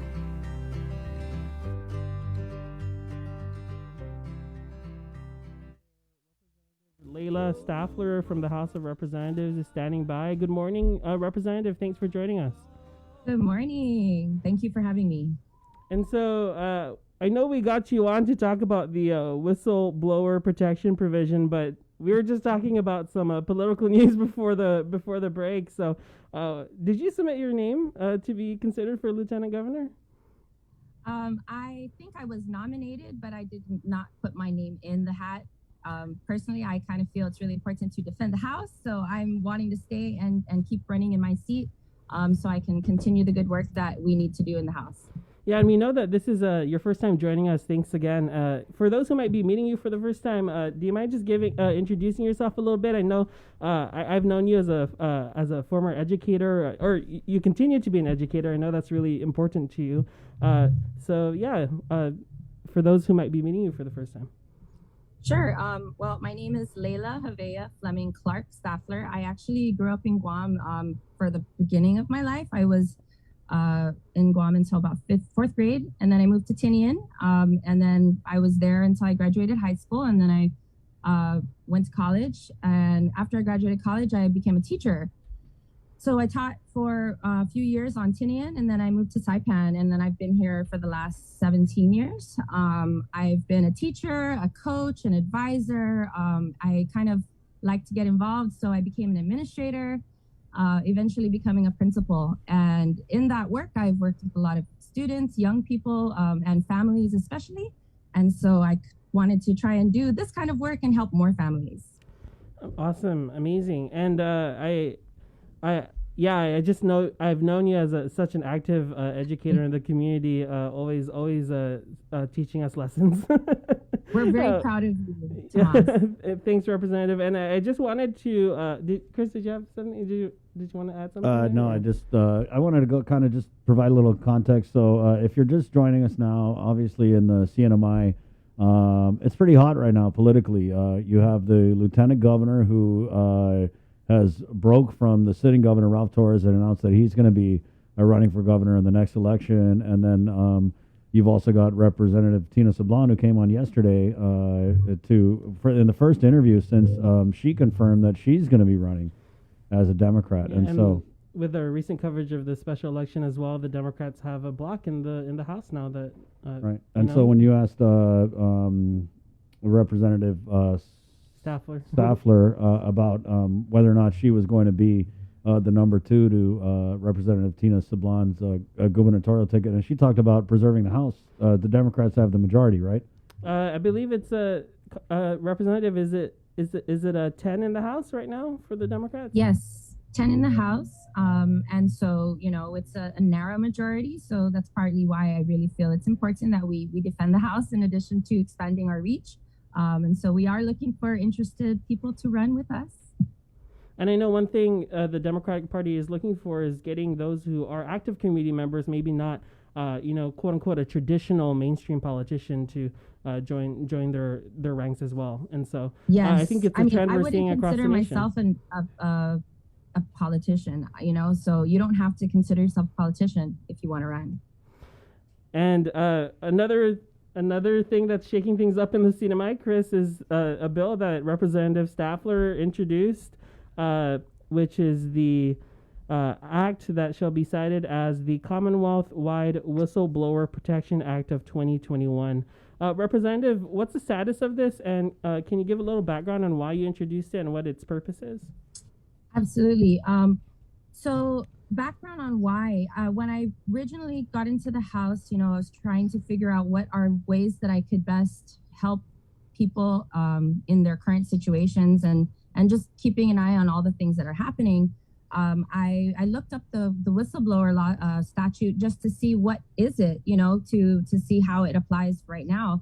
And this was it in its entirety, or is it currently, because my bill is still in process. But that's it, 1 page, not even a full page, okay?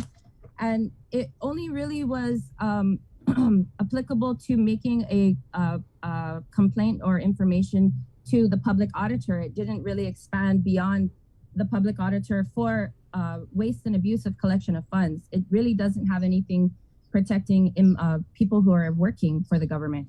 And so that was something that we often were hearing a lot of reports about from our constituents of things that were happening that were really, questionable as far as the ethics and what's right. And so looking at that, I started researching with my awesome teams in the legislature to find ways that we could expand these protections to include personnel practices in particular. It's also going to create a way for payout for people who do report waste and abuse in the prior statute, in the current statute. it doesn't have a mechanism for payout. So like, for example, there have been whistleblowing incidences where people have, said what's going on. They've stopped the thing, but they couldn't get the reward because there's no mechanism to get the reward. So that's one of the things that was fixed in my version of the bill. It is currently in Ms. Selena Babauta's committee, and we are soliciting comments right now, and that's kind of where it's at. Were you surprised at all to find out that one little page was like all you guys had on the books? Yeah, I was actually. I mean, considering I did look up, the federal one, and it's so many pages. Yeah. In fact, we kind of started with that and pared it down to fit our situation, if you will. And we actually took some of Guam's parts too. And Representative, I did want to ask you, in terms of working with the public auditor or even with the Attorney General, who, correct me if I'm wrong, have their kind of own mechanisms to handle such cases.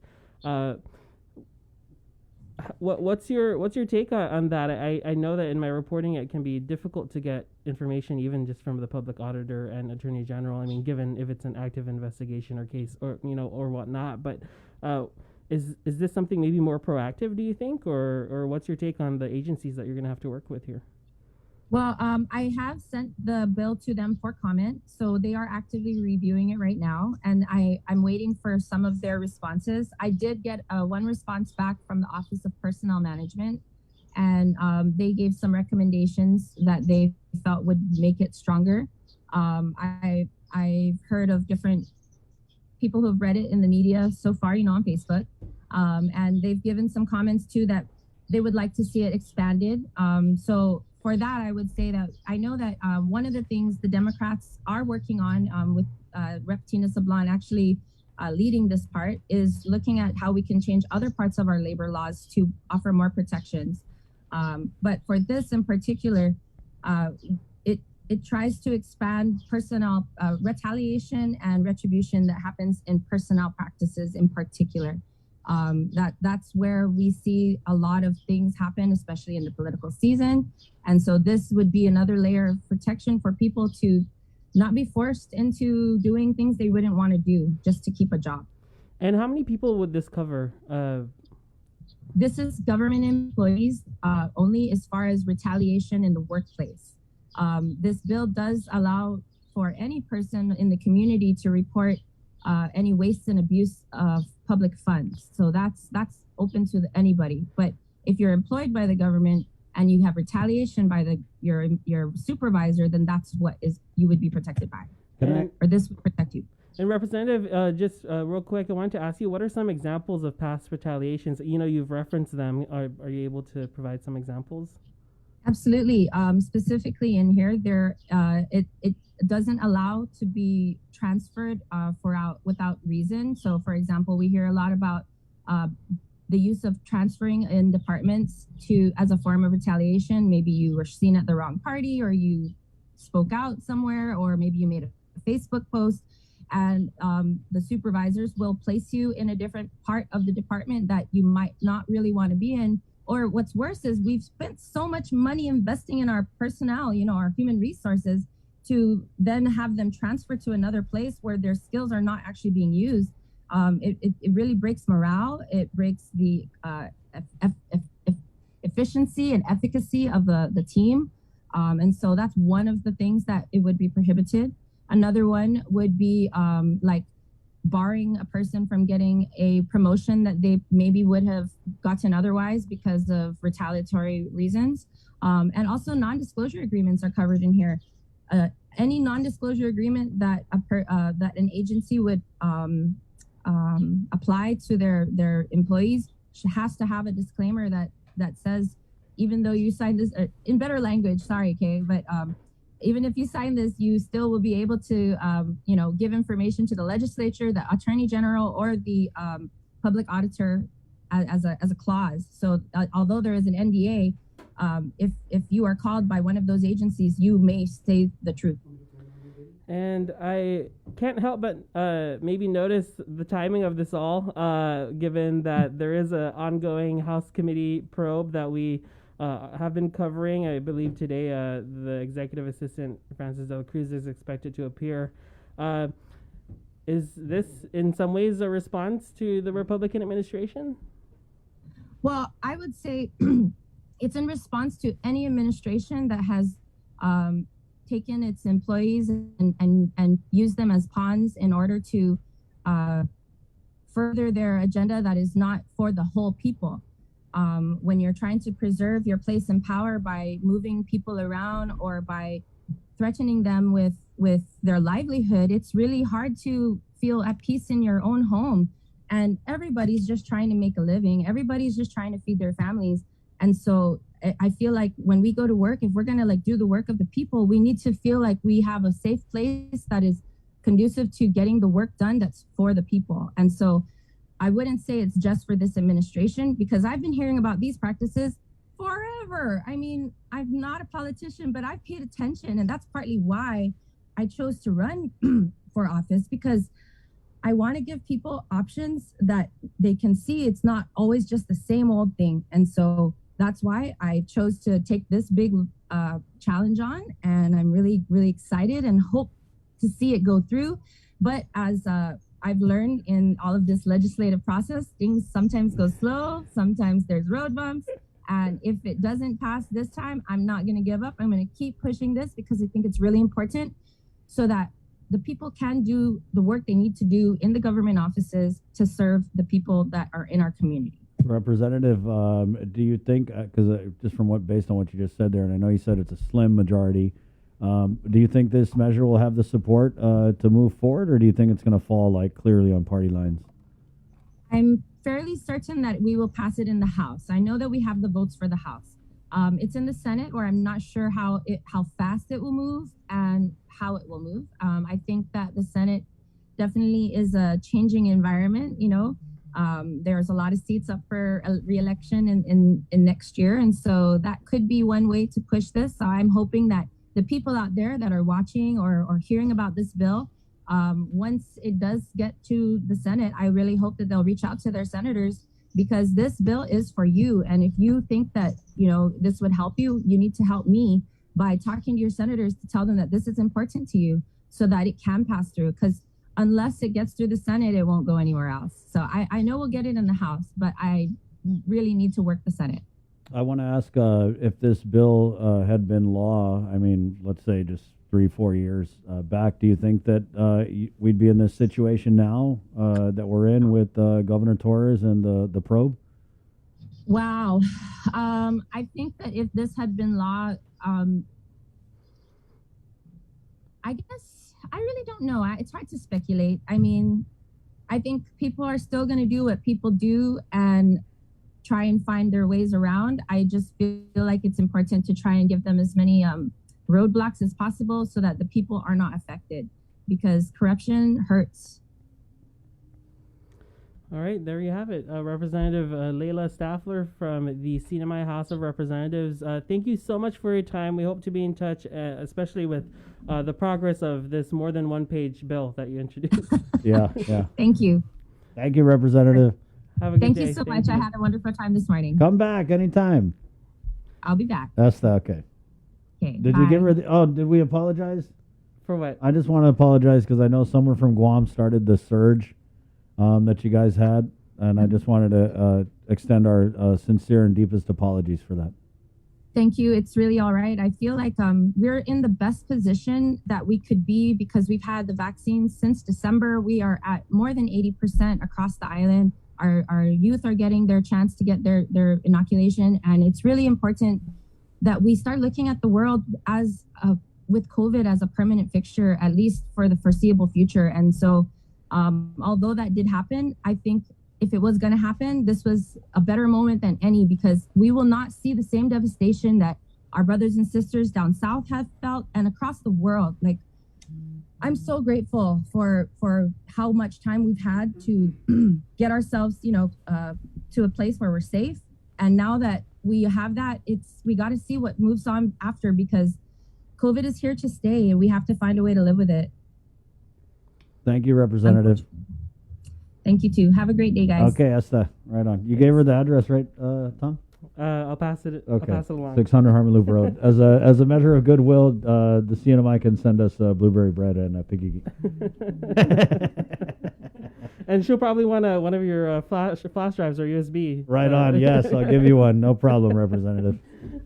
Slide us some of that Tini and Donny. All right.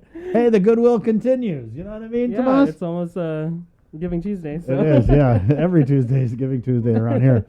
November 16th. We're going to take a quick break and go a little bit more local here with Senator Jim Moylan, who's out writing those letters again. That pesky Senator Moylan. He's coming up next right here on the link. It is Tuesday again, November 16th. Good morning. 1 in 6 people on Guam are affected by diabetes. The terrible impact of the disease on the island has only been amplified by the COVID-19 pandemic, as many of those hospitalized and those we've lost had pre-existing underlying conditions like diabetes. As November is Diabetes Awareness Month, KUAM News has partnered with AI Health to raise awareness for this disease that affects so many of us and to showcase a number of ways to prevent, treat, and care for those with diabetes. Join us for AI Health's A Healthier You, Making Diabetes History on Guam, a multi-platform campaign on KUAM Communications, including a 6-part series on KUAM News Primetime and Weekend Edition, and our digital media platforms kicking off on World Diabetes Day, Sunday, November 14th. Daily interviews with expert panelists on the link beginning November 15th, and a special interactive town hall meeting on the link with experts from AI Health, with more information on their diabetes validation study and a new level of precision care that aims to create a healthier Guam. A Healthier You, Making Diabetes History on Guam. A look at how diet, exercise, and technological advances in disease monitoring and medical care can have a positive impact on our community. The Healthier You series on KUAM News is presented in partnership with Calvo Select Care and Paradise Fitness Center. The Culture Club returns to KUAM Digital and KUAM News Weekend Edition, highlighting Guam's young artists, activists, and crafters as they work to protect, preserve, and promote our Tomoto culture. Watch this weekly feature on the digital platforms of KUAM News Weekend Edition, brought to you by Hanum, the freshest bottled water made in Guam. KUAM's multi-platform morning show, The Link, just got a little more delicious with Feed Me Fridays. Chris, Sabrina, Jason, and the rest of the morning crew will take some time off each Friday to talk, taste, and tempt you with all the latest and greatest food and drinks on Guam, old faves, new hits, and everything else we can put in our bellies. It's Feed Me Fridays on The Link, brought to you by King's Restaurants, Ruby Tuesday Guam, and Devondale. Real milk from free grazing cows. Catch Sports Link on the KUAM News Morning Show, The Link, every Friday for the latest sports news, game schedules, athlete profiles, and more. Sports Link airs every Friday across the multi-platforms of KUAM. Tune in to the broadcast on Breeze 93.9 FM, on KUAM TV 11, live stream through the KUAM News Facebook page, or view highlights on YouTube, KUAM News Facebook, and Instagram page. Sports Link is brought to you by Mariana's Irrigation and Landscape.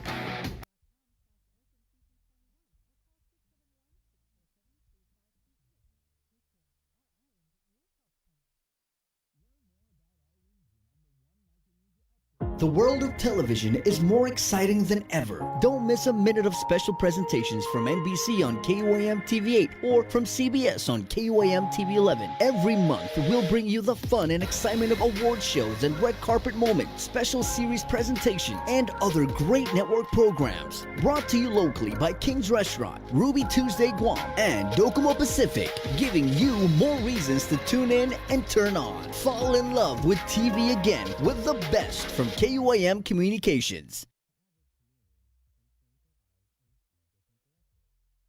The relationship between Guam and Manila, Philippines is undeniable as we share similar cultural traditions, history, and heritage. With generations of Filipinos calling Guam home, KUAM presents a monthly look at the capital city, featuring in-depth and engaging interviews on everything from medical tourism to new business and government leaders. Veteran newscaster Nestor Lecanto delivers Beyond Our Borders. This special program is brought to you by KFC.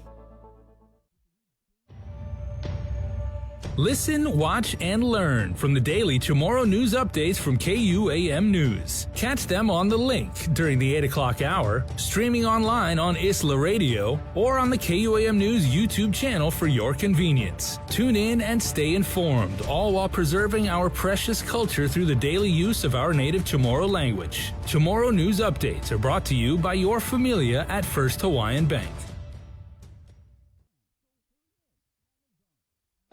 Uno Mixed. We're mixing it up on the last Thursday of every month with a look at lifestyle, entertainment, food, and so much more on the stations, networks, and digital platforms of KUAM Communications. Uno Mixed is presented to you by Docomo Pacific, Better Together, and Pepsi. That's what I like.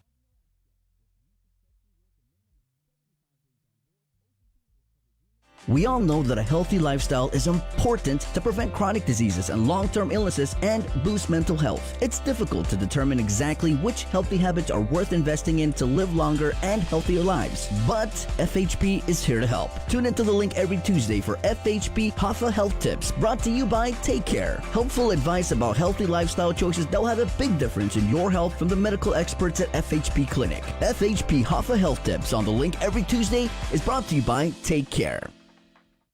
This holiday season, we're once again bringing together the island's largest array of local vendors for a special innovative way for you to shop, broadcast, and go digital with Team KUAM. Join us on Sunday, November 28th for the annual Christmas Pops Virtual Holiday Market at 12 noon on KUAM TV8 and the KUAM News Facebook page, plus additional show times through December 11th. We'll also be featuring vendors daily with posts with QR codes and links on our social media pages beginning Monday, November 29th, and hosting an exclusive Christmas Pops website for your one-stop shopping. It's a safe and convenient way for you to shop local this holiday season. To reserve your spot, email promotions@kuam.com today. Virtual space is limited. Presented by UOG School of Business and Public Administration, JA Guam, inspiring youth, and the Guam Visitors Bureau, making Guam a better place to live, work, and visit.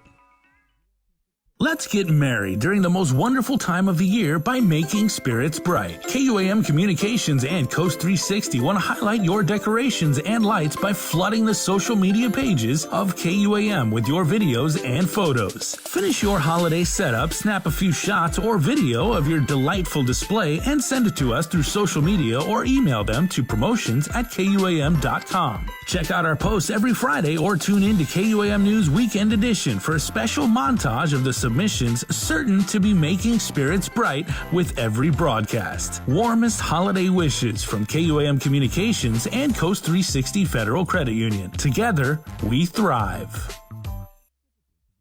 This year, Giving Tuesday falls on November 30th. And though our community is still facing some of the most challenging of times, there's no better time to volunteer, donate, spread awareness, and do whatever you can to help those in need. Let's continue to build a wave of generosity that creates a ripple effect for all in our community. Throughout the month of November, Team KUAM Care Force will be showcasing some of our favorite charities. To inform, inspire, and introduce you to the wonderful things these groups are doing for our community. We're also calling on you to donate to our food pantry and toy drive to benefit the Salvation Army at our KUAM studios. Any weekday between 10 a.m. and 2 p.m. starting on November 1st. Or stop by our second annual donation drive-thru event on November 30th. You can also visit our studios to sign our Kindness for Caregivers wall to show our healthcare workers our appreciation. So be a giver and join the KUAM Care Force this year in making a difference this Giving Tuesday. Giving Tuesday 2021 is presented in partnership with our community partner, APL. Better Ways.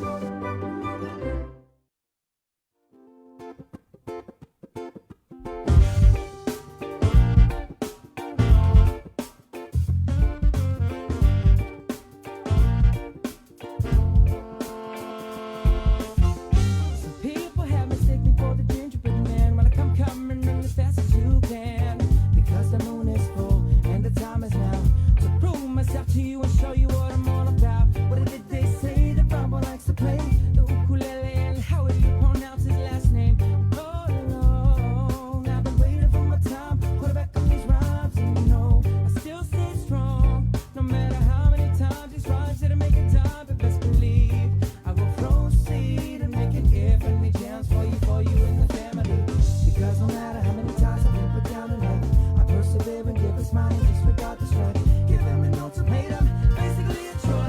Generate lava hate towards a brown boy with the voice. All right, good stuff, man.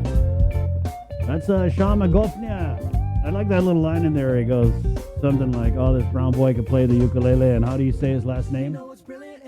Sean is a Chamorro artist who lives in the Bay Area. He also releases music under the name Mr. Mego, like Magofnia.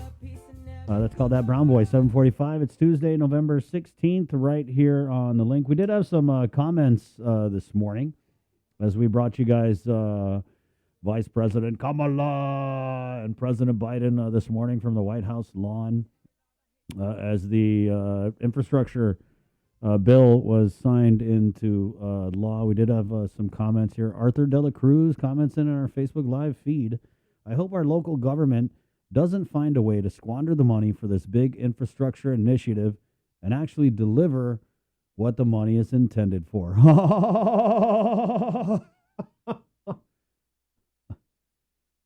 Alicia O'Connor says, good morning. Good morning. Senator Jim Moylan, good morning. What do you think? Are you optimistic? Is our government going to find a way to squander the money? Or are they going to actually deliver everything that this money is intended for? Well, I think the governor should follow the rules.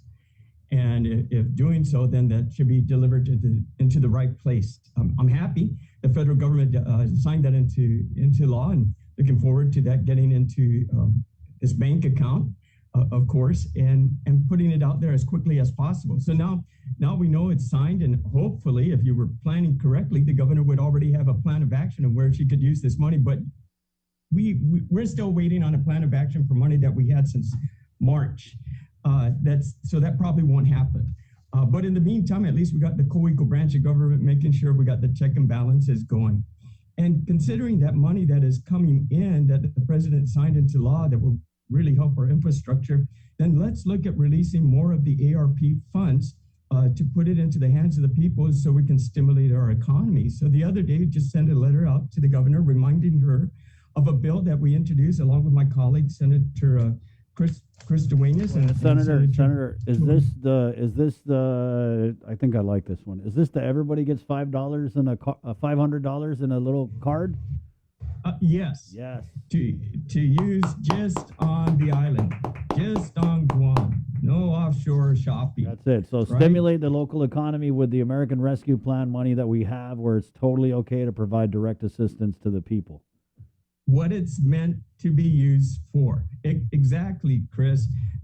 We had the holidays coming up. We know PUA is out and gone. And we know there's still so much money sitting in the bank.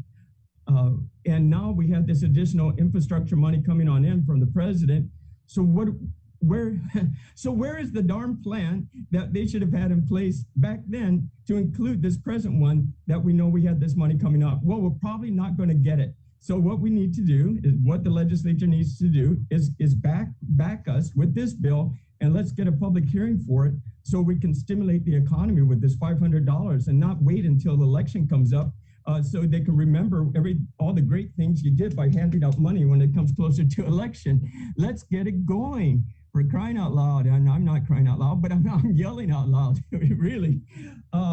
And it's a good thing. What's going to happen is that we'll stimulate the economy. We're buying locally.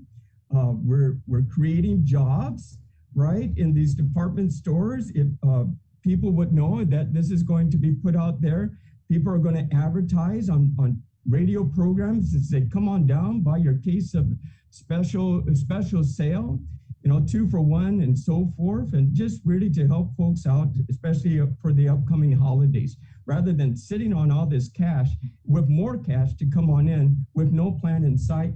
Take this and use it for the betterment of the island. In fact, I had a meeting with the governor about this bill and the other initiatives, what we call Let's Get Guam Moving initiatives, on different things to stimulate the economy with the American Rescue Plan. Take it, make it your own, Governor. Say Jim Moylan had nothing to do with it. I don't care. But as long as the money gets stimulated into the economy, I believe that's the important part. Now more than ever, with this additional money coming in to help our infrastructure build, we can release more of this funds that because we had the confidence additional capital is coming in. So let's see what the governor says after her return trip from New York and now Washington D.C., where she was there for the signing purposes of this bill coming on in, or this law now. Yeah. I actually messaged her to jump on the link this morning from the White House, but I didn't get a response yet. Senator Moylan, what's the holdup though? You think? Because I feel like it's a no-brainer. I mean, Congressman San Nicolas is just going on all day about all the things that we can use this American Rescue Plan money for, and one of the things he talks about is this premium pay for premium workers. I don't even think the governor knows that that's an option. But that being said, right, what's to stop them from just saying, we give everyone $500 now, they forget about it by the time the election rolls around. But if we give it to them maybe in the summer, right, if they need it now, they're going to need it more next year. Right. Or we did well enough by spending the money now to stimulate the economy and keep things going as we build and reduce our restrictions on the COVID, so we can allow the countries to come on in here and bring new money into our island like we used to. What's stopping them is just the administration. They know when it's right for them. It's like we're in football season, right? And you're saving your plays for later on when you see the defense and how they're set up, but you got to go on the offense. And so what are you going to do to make the touchdown? I think that's what they're looking at, and it's unfortunate. I wouldn't do such a thing. We have the ability now to make things work, and if you want to stretch it out to a certain point, that go right ahead.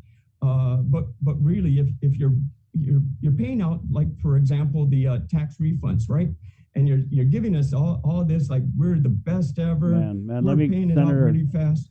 These tax refunds. So I mean, I'm glad, right? That it's great news that we're getting these tax refunds. But this administration, I mean, they're breaking their arms to pat themselves on the back. No, and I'm serious, and I'm not even hating. If you guys keep track, go on the governor's website, and they have literally put out a press release about how quick they're processing tax refunds. Like, I mean, I swear to God, like 7 times in the last month. I mean, if you look at it, it was like they came out on October 5th and was like, oh, we set a record for tax refunds. And then it was like a week later, it was like, oh, we broke the record that we set before. And then after that, it was like, oh, do you know that record that we just broke that broke the one before? Well, guess what? We just broke that one. I mean, we're talking like, really, do you got to milk that so bad?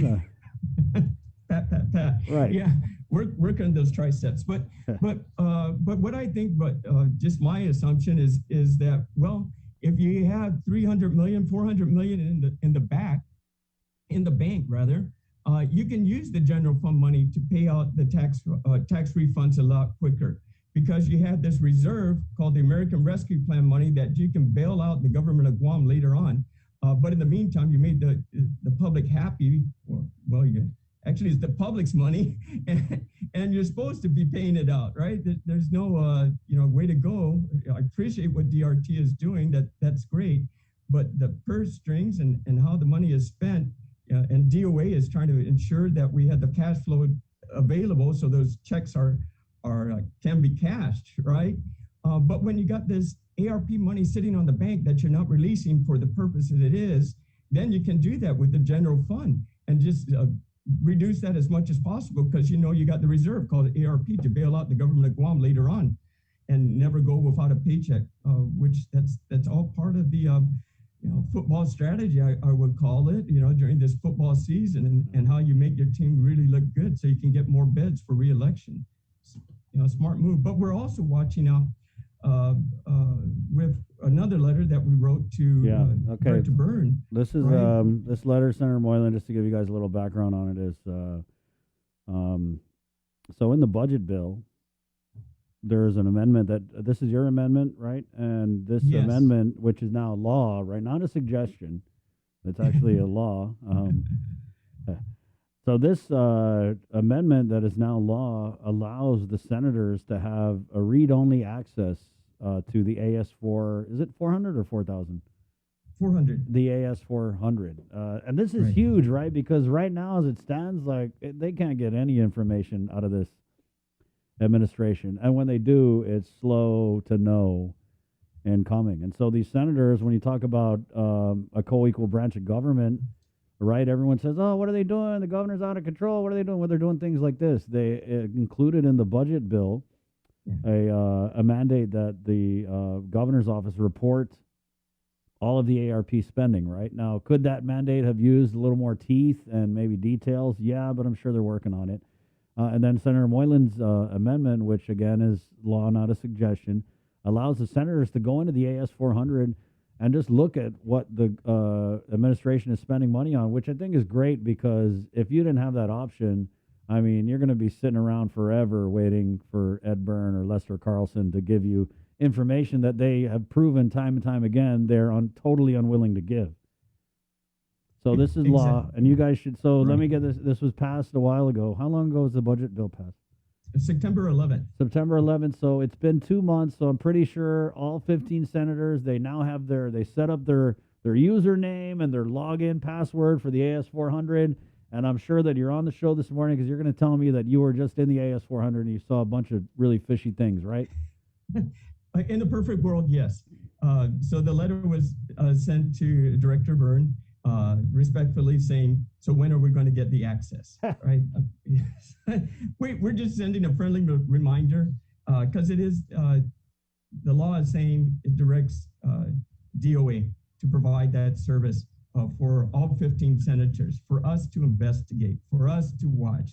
The governor is clear that the money is hers. The federal money is hers. Well, that's fine. So if you want to spend it, go right ahead. But we're going to look at your checkbook.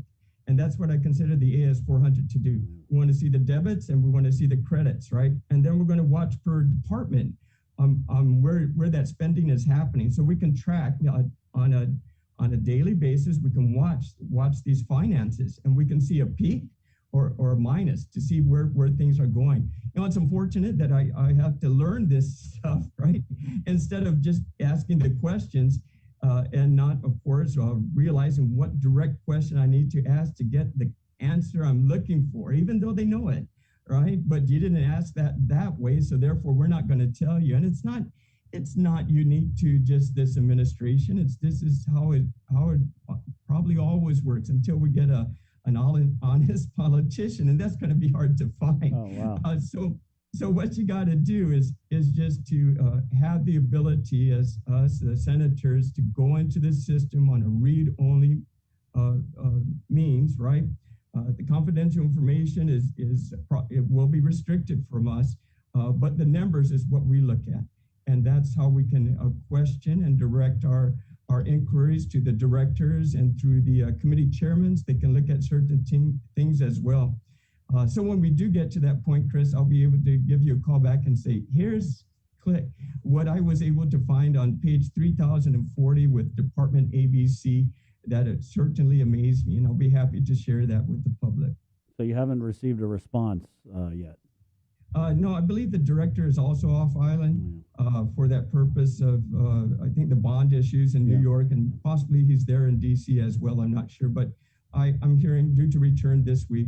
And the director is quite fair in responding back to us, so I think he will. So he doesn't think laws are suggestions. That's Lester Carlson that thinks laws are suggestions. I got you. So Mr. Burns a little more by the book, right? Yeah. It is law. I don't want to violate that, and we're hoping not to make it any stricter by saying, hey, if you don't provide this by this time, here's a financial fine to do that. But it's unnecessary. Just follow the law. The governor, on the other hand, that's another story. Senator, what did you make, though, of this trip to New York? Because I know that there wasn't a lot of information out about the trip before she left. In fact, I think they had just said something vague about, she's going to go meet with ratings agencies. And there was also in the statement that the governor had told us that she was only going to borrow to build or to lower debt for the people of Guam. So I don't know. It just sounded like a bunch of hocus pocus financial mumbo jumbo.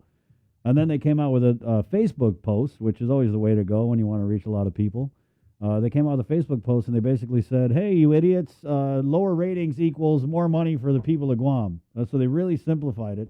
But again, we don't know what she's doing on this trip. I mean, is she trying to borrow money? Are we refinancing bonds? Do the people deserve to know that? Because it was a lot of very vague general information. So what was your reaction? And do you feel like the people knew enough about this trip and what was happening on it? Yeah, not at all. Just like to the previous trip as well, not at all until we FOIA'd for the itinerary and our meeting plans. And then it came out basically with their briefing on the air. Yeah, it would be much more beneficial, I believe, to the public and for us to stand behind our governor if we understood clearly what the purpose of this trip was for by showing us your agenda. Do I think it's worth going? No, not necessarily. Our economy is, as you can see with the CRER report, that we did better than expected, and that's because of the federal funds that were here, right? That was circulating in our economy. And the federal government knows this. The banks know this as well.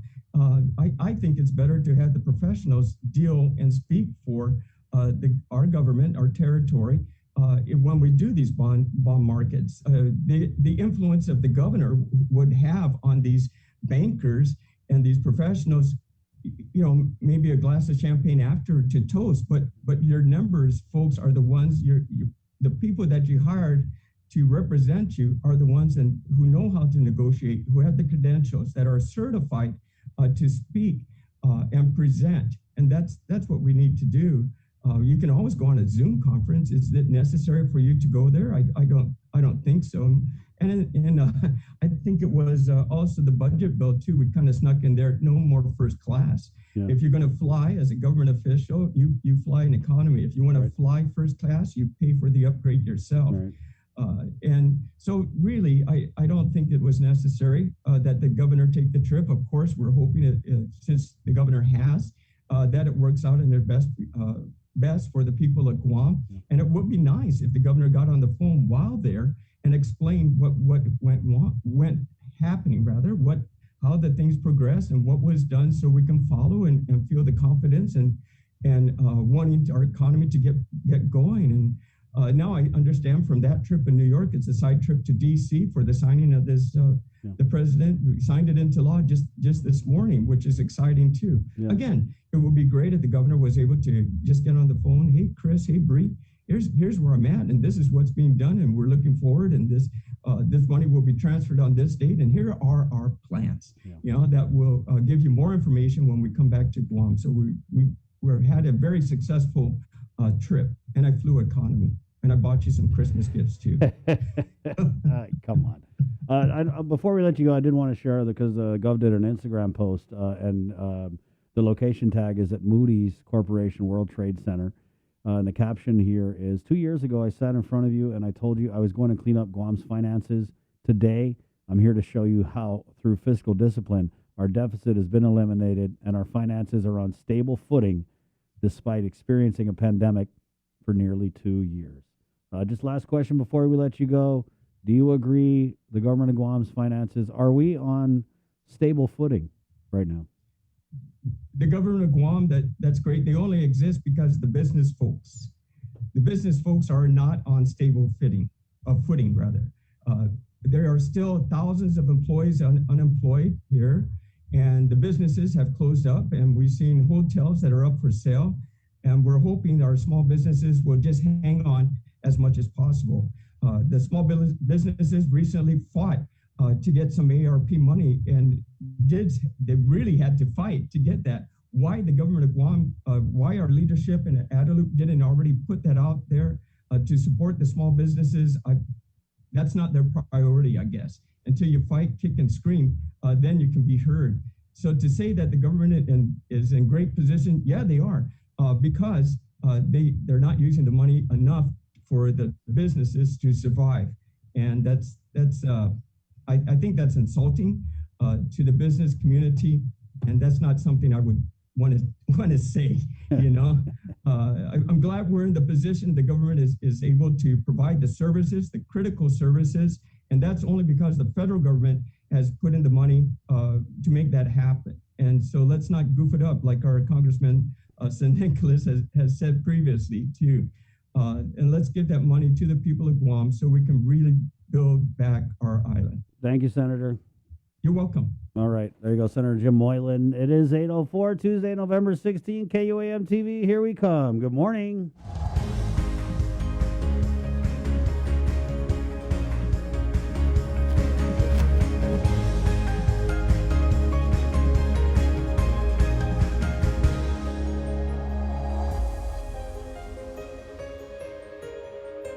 Good morning, Guam. It's 8:04 on this Tuesday. My name is Chris. Good morning, Sabrina.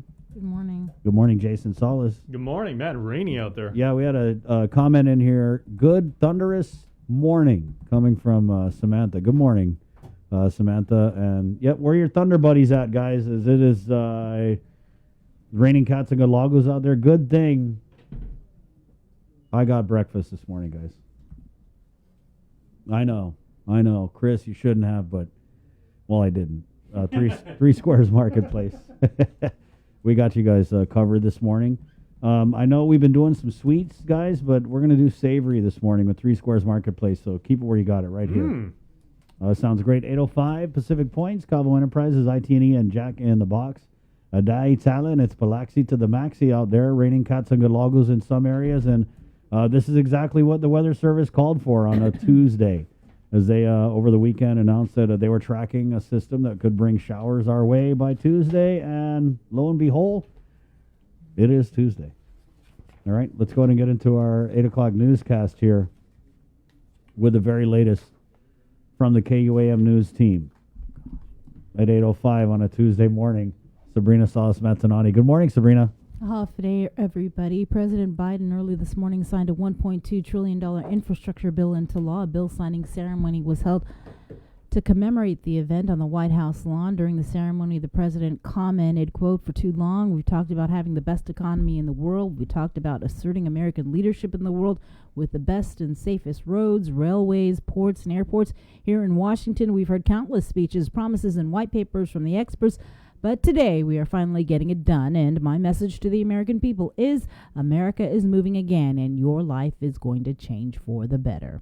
The measure includes at least $193 million for a wide range of Guam projects. According to a press release from the Democratic Party, at least $100 million is included in the infrastructure bill to upgrade island roads, $11 million for public transportation, and $25 million for improved access to broadband internet service. As for the CNMI, they are expected to receive at least $110 million. Governor Lilian Guerrero, who was in New York City, was invited and attended that signing ceremony. The island recorded 2 COVID-19 related fatalities, but according to the Joint Information Center, 2 previously reported COVID-19 related deaths were determined not to be the result of COVID-19, and as a result, the count remains at 258. The 257th occurred at GMH on the 13th. The patient was a 27-year-old female. According to the JIC, she was unvaccinated with underlying health conditions. She was a known COVID-19 positive patient. The 258th occurred at the Guam Regional Medical City on the 13th. The patient was an 83-year-old woman unvaccinated with underlying health conditions. She tested positive on October 24th. 30 people hospitalized for COVID, 5 receiving ICU level of care, 2 on ventilators. Out of the 30 hospitalizations, 17 vaccinated, while 13 are unvaccinated.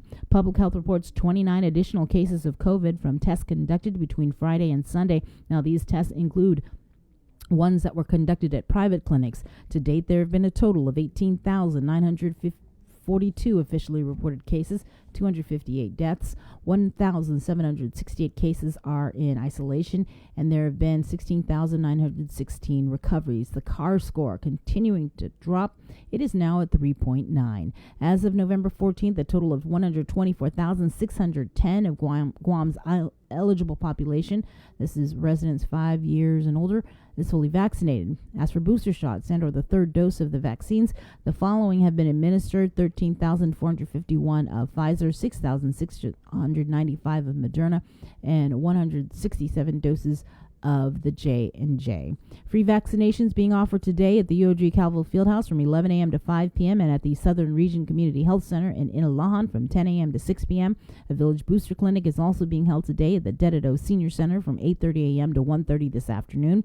And for free COVID-19 testing, that continues to be offered at the Old Carnival Grounds in Tizen from 8 a.m. to 12 noon. In the CNMI, they're reporting that 4 more people tested positive for COVID from contact tracing conducted on November 14th. There are now 53 active cases and 0 hospitalizations. Of the 102 cases identified since October 28th, 75 were found through contact tracing, 18 through community testing, and 9 via travel testing. A total of 115 tests were conducted on November 14th. The total case count in the NMI since March of last year is 393. Also, after a 4-hour board meeting, the CNMI public school system voted to resume in-person learning on Monday, November 29th, and not yesterday, as previously announced. In a statement by Acting Commissioner of Education, Eric Magofnia, he says, quote, health and safety are paramount, and while PSS is ready to welcome back students with a high standard of precautionary measures and care in all our schools, we acknowledge and recognize the voices of our key stakeholders. Online learning, grab-and-go meal services, and school-based antigen testing continues. The news comes as the recent outbreak of COVID-19 cases was first identified on school campuses, and as the Commonwealth Healthcare Center gathers comments for a vaccine mandate for eligible school children.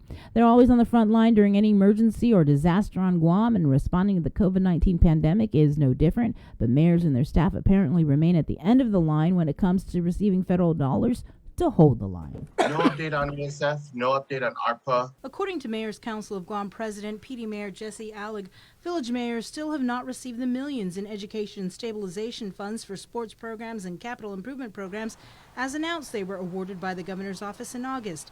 They've not received one single penny from American Rescue Plan funds the governor's had for months, and still no COVID differential pay in so long the mayor's lost track. Oh gosh, I can't confirm the actual date. It's been several months now. The lack of funds has already had one village mayor having to cut back on providing distribution of meals from Anumco because one of his 2 vehicles broke down, and lack of funds to keep up with paying for the rising cost of fuel. Agani Heights Mayor Paul McDonald says for the past 2 years they have provided the service but had to stop. Apparently my vehicle had finally found out one of my vehicles that I use every day, 5 days a week, to deliver almost 100 lunches every day. So that's when I had no choice. So again, for almost 2 years, we provided that services, and I can not longer provide it because my vehicles, we have one to service Agana Heights, to pick up trash, to go bush cart, to do everything that we are required. According to McDonald, the meals are still being delivered, but this time by public health with the assistance of an employee from his office. The mayor, however, says he wouldn't be surprised if other mayors fall into the same situation. It's about providing the services to our constituents, and it's going to be critical pretty soon because there are other mayors that have problems with their vehicles and to provide them. And I'm actually the first one to come up and say, hey, we need that. We need it right away. MCOG President Mayor Alex says he will be meeting with Adelup at some point and will once again bring to light the needs of mayors and their staff. Responding to BBMR's recent report about the allocation and expenditure of ARP funds up until August 31st, he was surprised other agencies were prioritized over the Mayor's Council. I didn't send a written comment about it, but when I saw it, I was concerned that there were other entities that received money. We don't even need $1 million, to keep us going. Not that I believe, but at least some support for our vehicles, our aging vehicles, right, that we use on a daily basis, sometimes 7 days a week. That was disheartening, and that'll definitely be part of the discussions, for sure. Reporting for Guam's News Network, I'm Sabrina Salas, Matanani.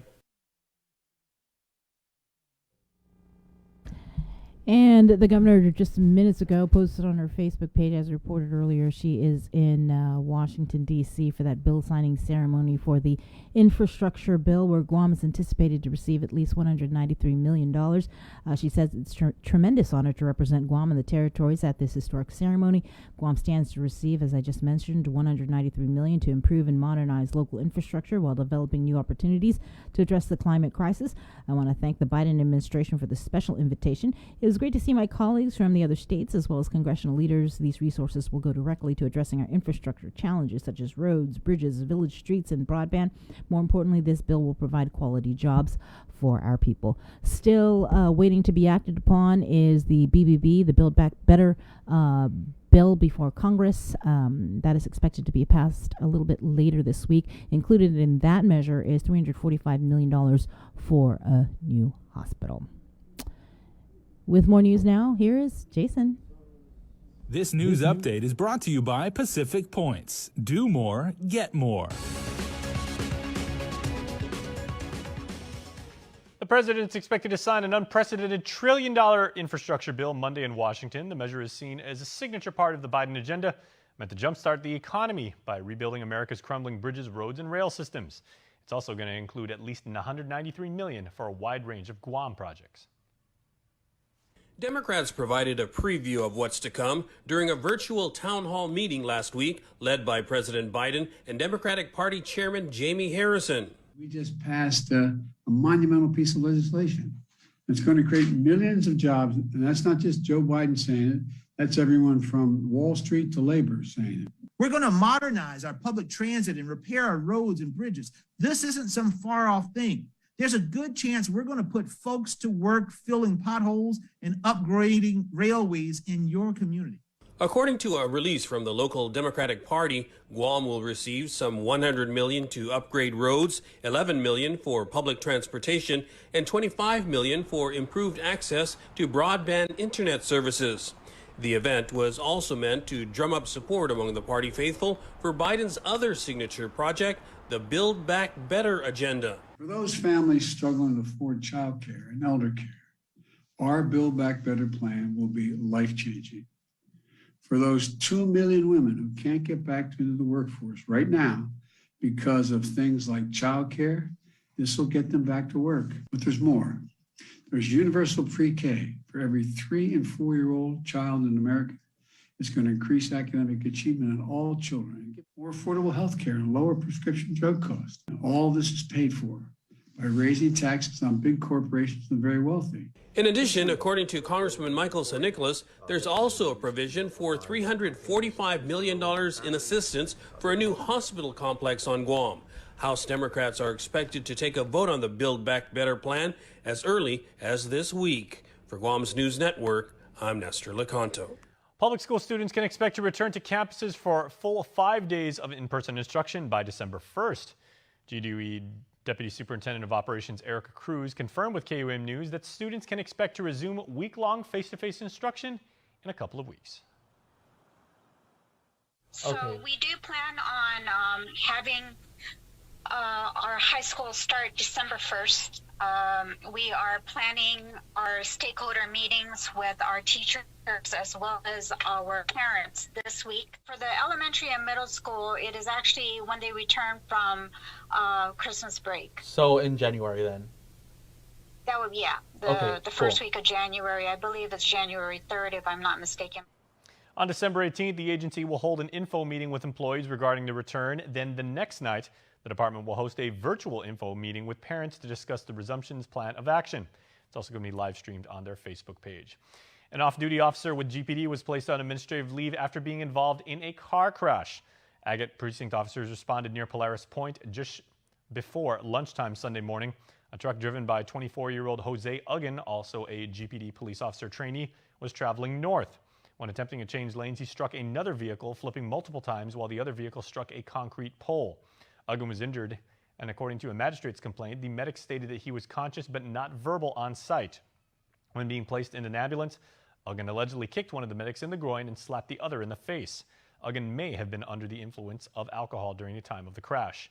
Upon being interviewed, Uggan allegedly told officers that he was unconscious, and when regaining consciousness, he thought he was being attacked. Huggan was charged with assault on a peace officer and was booked and confined. A traffic investigation is ongoing. A GMH board nominee says she supports relocating GMH. As a public hearing for her nomination, Sharon Davis was asked if she favors the proposed move to Eagles Field or keeping the hospital at Oka Point. She says she has no particular preference except that it be more accessible to the island community.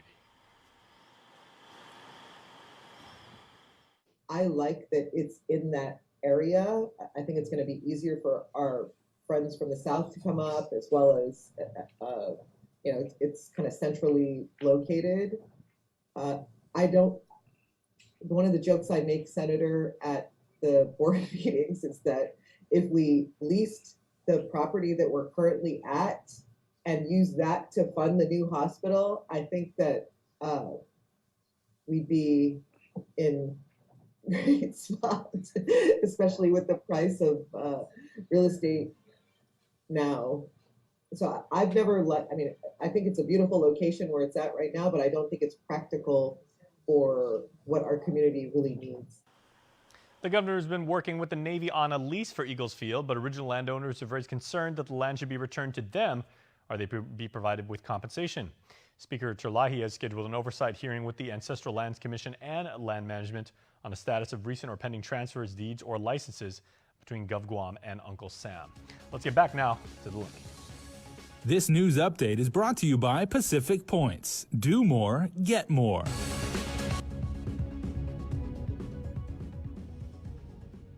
In her first interview since announcing her run for governor, NMI House Representative Tina Sablan says it's time to make a change, and she's already making history. Tomas Manglotnia reports. In 2022, it will be a choice to end this era of corruption and waste and complacency. I want to offer people leadership that they know they can trust and that respects the law and cares about their well-being and is focused on improving the lives of working families. Gubernatorial hopeful Representative Tina Sablan on the link for her first interview since the NMI Democratic Party accepted her as their candidate. And her campaign is already historic, as she's the first female nominee for governor. I think that as a community, people are ready to see women taking on, the position of governor, lieutenant governor, and all the way on down the ballot. The question remains, who will be her lieutenant governor? She says there are at least 12 people who the party will recommend from, but she'll have the final say. I would be looking for somebody who can broaden and diversify our voting base, right? And, somebody with strengths that would be different from mine and complementary to mine. I wouldn't want just some yes person. The former investigative journalist in her third term in the House says she's focused on continuing good policies. We've worked with our delegate and our Senate counterparts to finally restore the earned income tax credit to working families. We've directed more funding to our healthcare system. We've directed more funding to help families impacted by typhoon disasters and COVID-19. We've enacted the first Hate Crimes Act. This isn't anything that I take credit for individually because that's not what being a legislator is about. You have to work with your colleagues. She says her campaign will promote a new culture in government, entice former residents to come home, and use federal funds responsibly. People deserve a government that is worthy of their trust and even worthy of their pride. And, sad to say, we don't have that right now. Tomas Manglotnia for KUAM News. And joining us now is Tomas Manglotnia. Good morning, Tomas. Good morning. We have our daily question in collaboration with our ongoing diabetes special. Yesterday, we asked our viewers, how has diabetes impacted your family? Bryn Chris, we got a lot of heartfelt responses, a lot of people sharing how it has impacted their families. One commenter writing, my mother had diabetes but was able to reverse it through diet and exercise, keeping herself busy. Other relatives in my family have suffered from it through dialysis and stroke. This person writes, I consciously monitor my health and diet and exercise daily.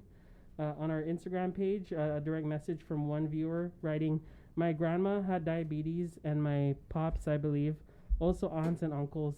It's everywhere. they write. Another commenter saying, it passes down. That's why me and my siblings have to be careful of how much sugar we eat. Another viewer submitting a comment saying, my mother died from complications from it. My husband has suffered for years from it, they write. And one of the last comments we wanted to share is this commenter writing, everyone has diabetes and has to take insulin, but no one can afford insulin. Lots of real responses there, and throughout this entire week, our daily question will be focused on diabetes as well, to continue the conversation online as well as here on the link. Well, thanks a lot. And speaking about that, did you have anything else? No. Okay, well, this week, as you just mentioned, we are promoting diabetes awareness. And in this report, we focus on the impact of diabetes on Guam.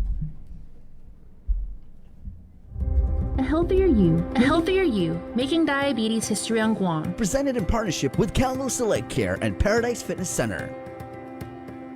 Dr. Dolores Lee is a family medicine specialist at Evergreen Health Center.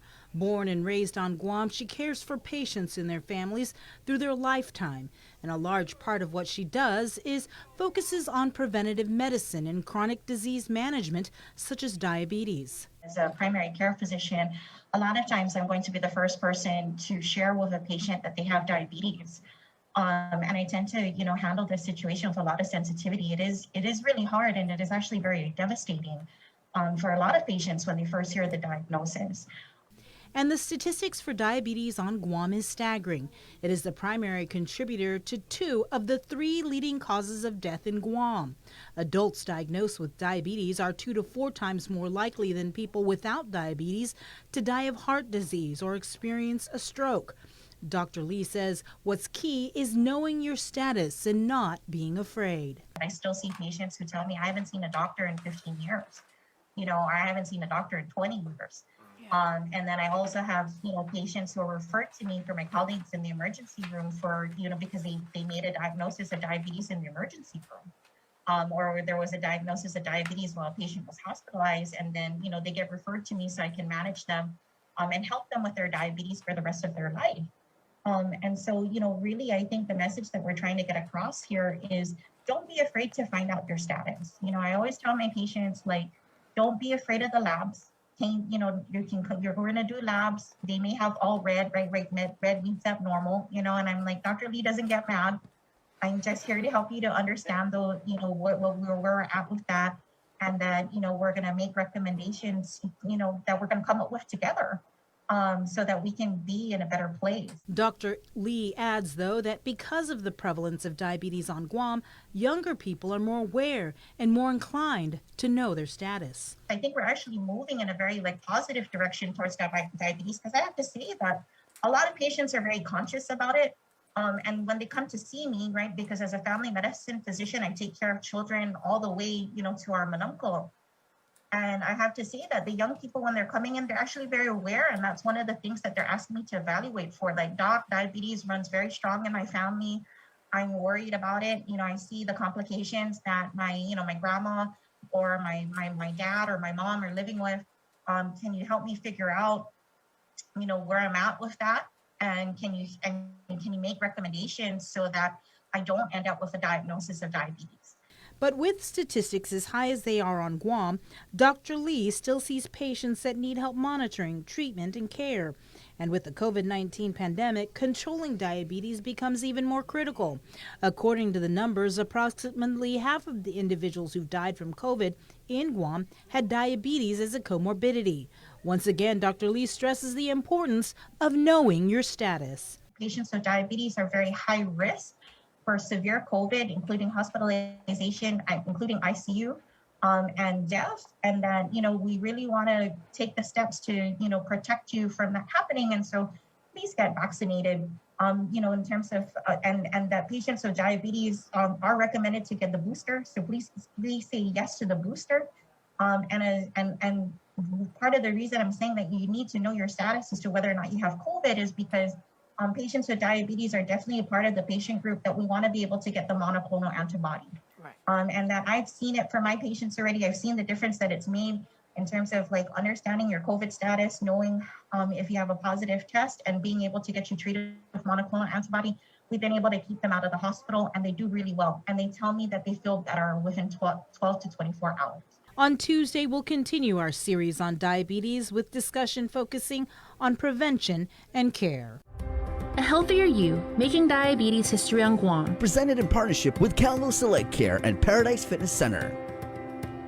And make sure to stay tuned because at 9 a.m. we'll have our panel in the Zoom room to discuss diabetes prevention and care. The application period for a new round of GITA grant funding for nonprofit organizations starts this week. The qualifying certificate community contribution provides up to $25,000 per award. GITA says it expects to pay out funds to at least 13 organizations, including qualified GovGuam department or agencies. Projects should fall into one of 5 categories: healthcare, public safety, higher education, cultural preservation, or economic development. 78 projects totaling about $1.1 million have been awarded since the program began in November of last year, November 2019.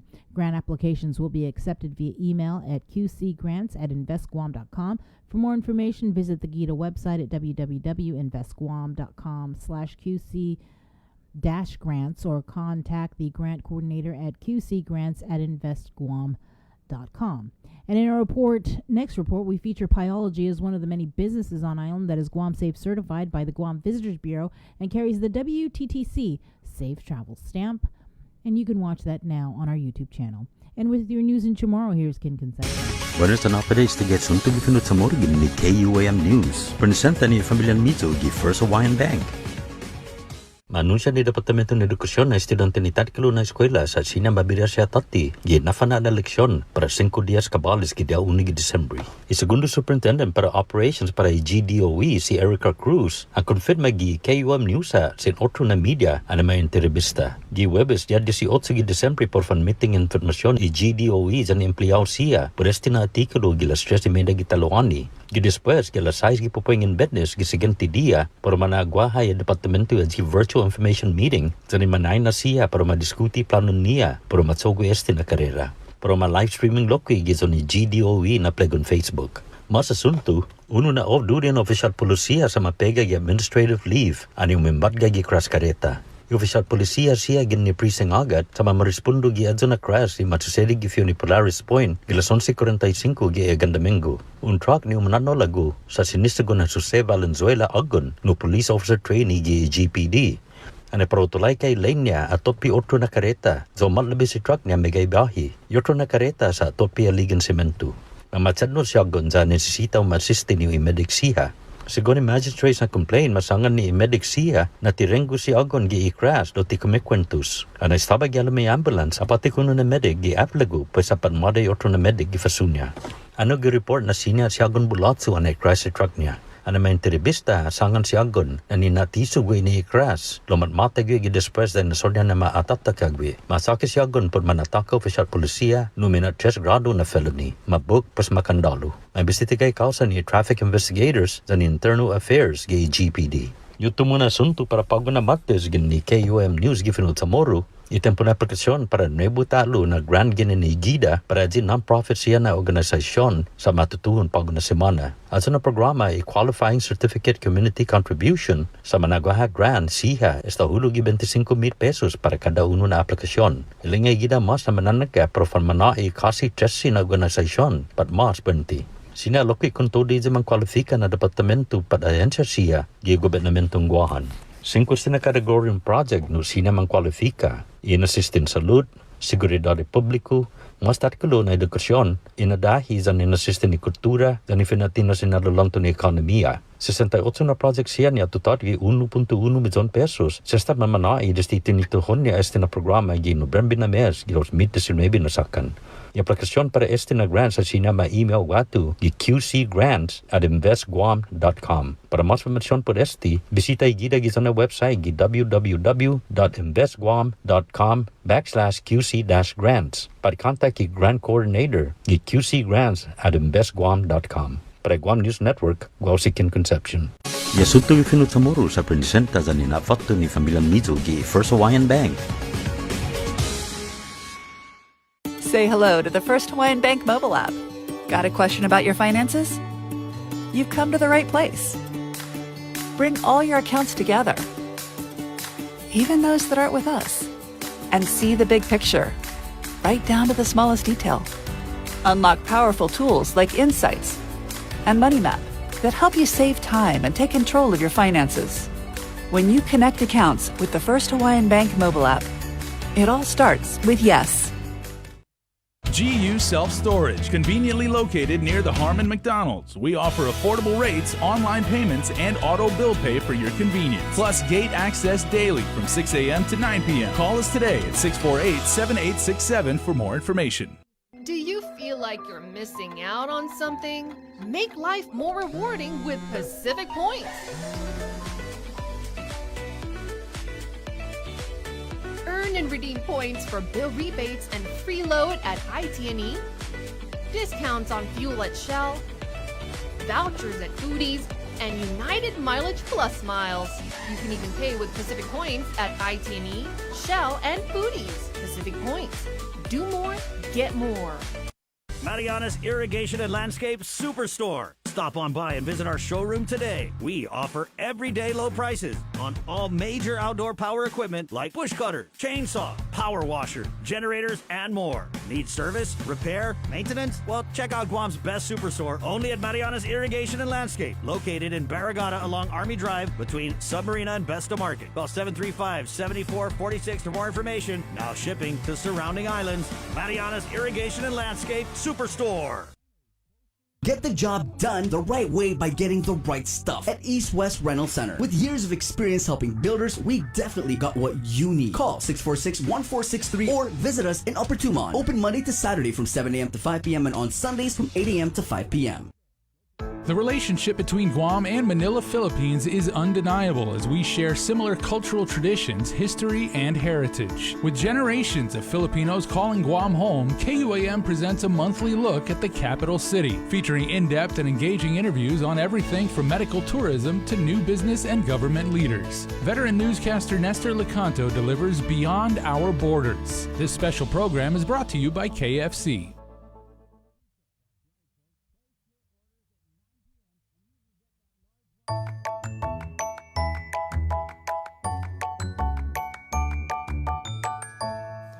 My name is Kevin Delgado from the village of Manilao, and this is my giving story. So there are many charitable organizations on our island, and they do such a great job. But for me, I'm going to talk about the Ministry to the Homeless, which was originally called Kusina and Camel and Caridad. And before that, it was Camel and Caridad, and before that was Guma San Francisco. And I'm going to take it all the way back there. That's where my story of giving begins. I belong to a faith community in Manilao called Santa Teresita. And there, a group of people came together, including my grandma and my grandpa, and they actually started up Guam's homeless shelter a couple of decades ago. I was too young to actually see our homeless families come and eat, but I remember going there to drop donations, to help them cook, and then I would just head home. I was very, very curious about who exactly these people were that needed our food and our donations. So as the years progressed, I got more involved and I started asking, can I start to volunteer? Can I bring in some people to decorate for the holidays? Can I start up some canned food drives and some other necessities drives? And then eventually I took a lead also with getting volunteers and donors throughout the course of the year. So I like their story. I like their mission because it's every day that there are people that are hungry. And unless the governor says we have to all shut down, they feed every single day of the year. Now I'm actually helping with getting volunteers. It used to be a couple of times a year. Now it's a couple of times a month, maybe even multiple times in a month, and for special occasions. So I am moved by their mission, and I hope that you are moved by this story. If you'd like to assist on this Giving Tuesday, it takes a very little amount of effort. First, you got to give us a call.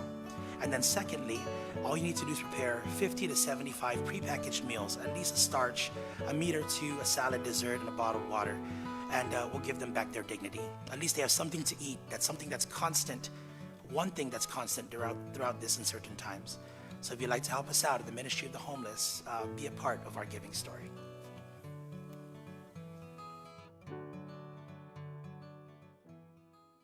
This holiday season, we're once again bringing together the island's largest array of local vendors for a special innovative way for you to shop, broadcast, and go digital with Team KUAM. Join us on Sunday, November 28th for the annual Christmas Pops Virtual Holiday Market at 12 noon on KUAM TV8 and the KUAM News Facebook page, plus additional show times through December 11th. We'll also be featuring vendors daily with posts with QR codes and links on our social media pages beginning Monday, November 29th, and hosting an exclusive Christmas Pops website for your one-stop shopping. It's a safe and convenient way for you to shop local this holiday season. To reserve your spot, email promotions@kuam.com today. Virtual space is limited.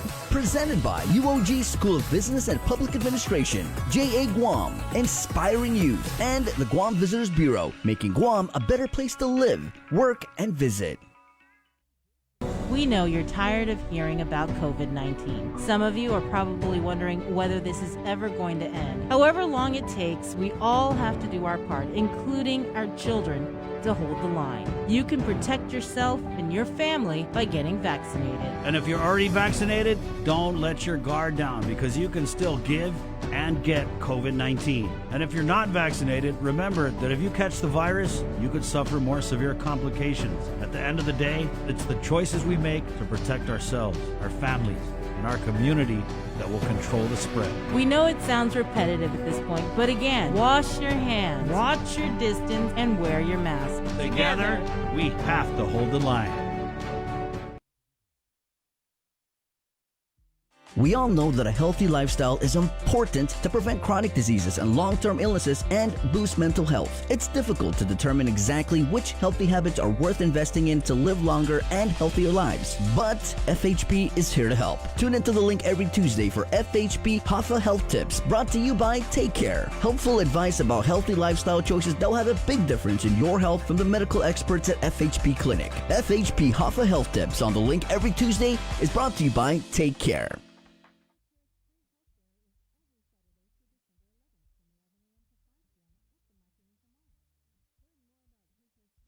Uno Mixed. We're mixing it up on the last Thursday of every month with a look at lifestyle, entertainment, food, and so much more on the stations, networks, and digital platforms of KUAM Communications. Uno Mixed is presented to you by Docomo Pacific, Better Together, and Pepsi. That's what I like.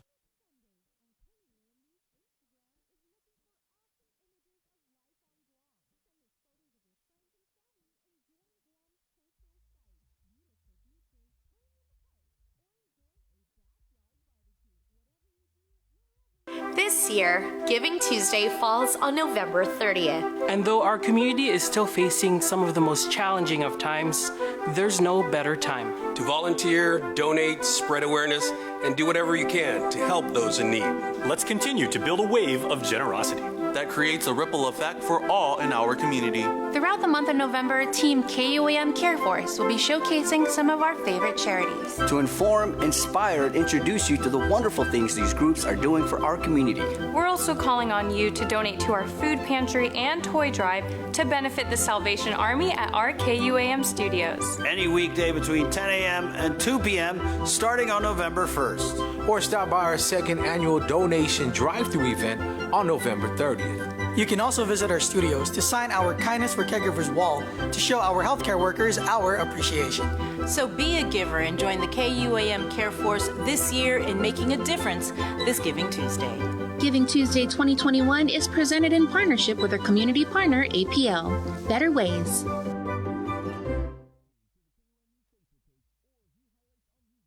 See what's on TV tonight with schedules, network news and notes, local promotions and giveaways on KUAM Communications social media pages. Like and follow us on Facebook or Instagram now for all the latest and never miss out. Let's get merry during the most wonderful time of the year by making spirits bright. KUAM Communications and Coast 360 want to highlight your decorations and lights by flooding the social media pages of KUAM with your videos and photos. Finish your holiday setup, snap a few shots or video of your delightful display, and send it to us through social media or email them to promotions@kuam.com. Check out our posts every Friday or tune in to KUAM News Weekend Edition for a special montage of the submissions certain to be making spirits bright with every broadcast. Warmest holiday wishes from KUAM Communications and Coast 360 Federal Credit Union. Together, we thrive.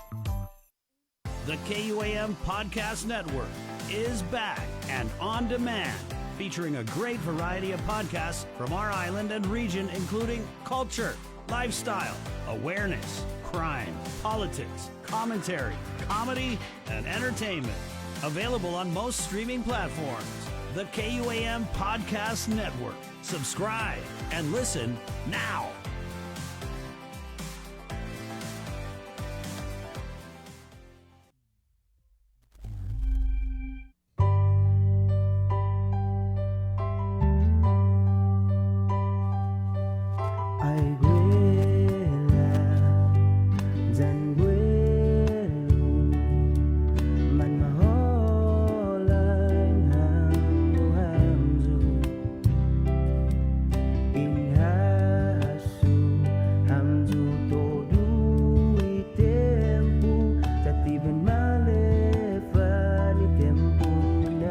Hey, good morning, 844. Welcome back to The Link on this gray, rainy Tuesday. Sir, it looks yuck out there. Maybe we'll do another outside shot, but hey, they called it, Weather Service days back said that Tuesday was going to be yuck, like my mom says, and that's exactly what we got. Yeah, if you want. It's 8:45. Coming up on the show, guys, 9 o'clock, we're continuing our week-long special on diabetes as a part of Diabetes Awareness Month, guys, and we're getting a bunch of great guests on The Link to include Rose Calvo, who's the dietitian for Payless Markets. We got Mike Scrow of Paradise Fitness, Agnes White, nurse, and I think it's going to be our buddy Chubby. We'll see somebody from Boca Boxes coming on. And we're also getting, wow, this is crazy. It's not every day. Well, it's not any day, actually. I don't think I've ever, sure haven't ever interviewed a James Beard award-winning chef, Chef Charles Pham of the Slanted Door in San Francisco, okay? No, he's not coming on today. He's not? No, not today. Okay. But we're doing a bunch of stuff with him this week that's going to be really awesome. We're working with him because he's traveling a lot. Yeah. And so we're hoping to be able to get him next week, in anticipation of Thanksgiving. Right. So that's the plan. We're going to be Zooming with him a little bit later today to kind of figure it firm out. things It's up. going to be awesome. Just giving you guys a heads up. And he's really, he is a famed restaurateur. Yeah. As you mentioned, he has a restaurant in San Francisco. Right now, he was in Oahu. He was right. He's all over. Oahu? Yeah. Oahu in Hawaii. It's actually pronounced Oahu. Right. But he has an amazing story because he actually came through Guam through Operation New Life. Oh, what? Yes. And his adopted family was the Techers. Got it. Okay. Yeah. The Techers, Larry and Sam. Right. Right. And, hey, wow, what a small world. Mm-hmm. What a small world we live in, Bree. Because we're just talking about somebody who was here as part of Operation New Life, which was, again... in the 1970s. In the 19... I think Dr. Hohen may know a little bit. Yeah, he might know. More. That's what I was saying. It's like a little bit. He might know a little... history? little bit about Operation New Life. Doc, as he was one of the refugees who came here in the 70s from Vietnam, and you look at the life he's carved. It's a great story. Good morning, Doc, and thanks for joining us. Good morning, guys. I just want to, before we get into it, I wanted to congratulate you just on behalf of the stations at KUAM for your honorable selection as one of the Veterans of the Year for this Veterans Day. Congratulations, Doc. Thank you. It's an honor. Congratulations. What was that like?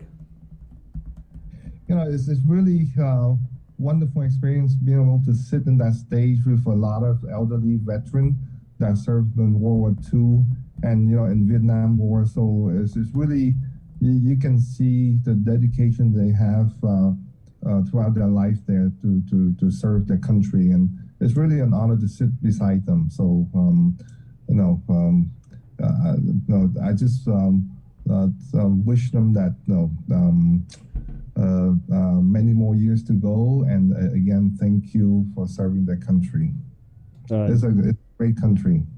Right on, Doc. We wanted to bring you on just because in talking over like the last week or so, I know that you're really concerned about the booster shot effort. And this is because, like you've been saying, I mean, you were one of the first people to come on and be talking about the effectiveness of the vaccine and how, and I mean, it's accepted now, how it fades 4 to 6 months after you receive it, right? And so what we have now is a lot of our people have reached that window but haven't gotten the booster shot, right? Yes. When there's not much campaign on the booster, and by encountering a lot of my patients in the clinic, we can see the trend that, hey, we need to do a lot more, Facebook, a lot of media out there to kind of educate our population of what the booster is all about, right? I mean, right now the definition of fully vaccinated is when you get the 2-shot series and then or the 1 shot with the J&J. Okay, but we can see that when public health put a data out there that in Guam, because of comorbidity, that the immunity, the neutralizing antibodies started to go down about 4.5 months or so. And throughout the literature, from Israel, and I sent you an article in Lancet yesterday that about 5 months, the immunity started to go down. So this is where we need to be carefully and also educate the people that, hey, the booster shot is very important, because the people that get vaccinated December, January, February, or March should be already get the booster already, because your immune system is now down to about 40-50%, which is way lower than even the first shot. The first shot usually bring you about 70% or 75%. So now the definition for fully vaccinated mean that after about 4.5 to 6 months or so, you're not fully protected. So your chance to get the breakthrough infection and end up in the hospital, especially for people that have comorbidity and the elderly, are high.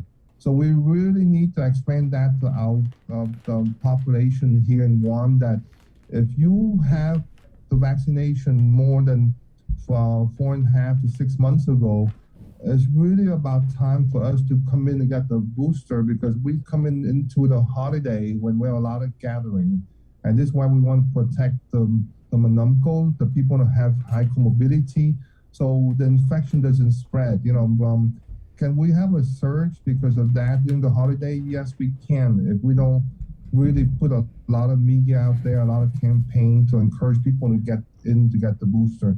I think I looked at the number last night. We're about 15 to 16,000 people that have the booster already, which is way lower because the majority of our population get vaccinated the first 4 months.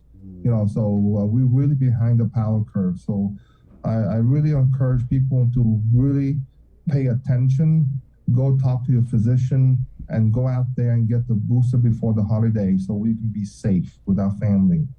Doc, can you just kind of rewind a little bit? Are you saying that if you were fully vaccinated as of July, when you got your second dose, you wouldn't necessarily be considered fully vaccinated currently?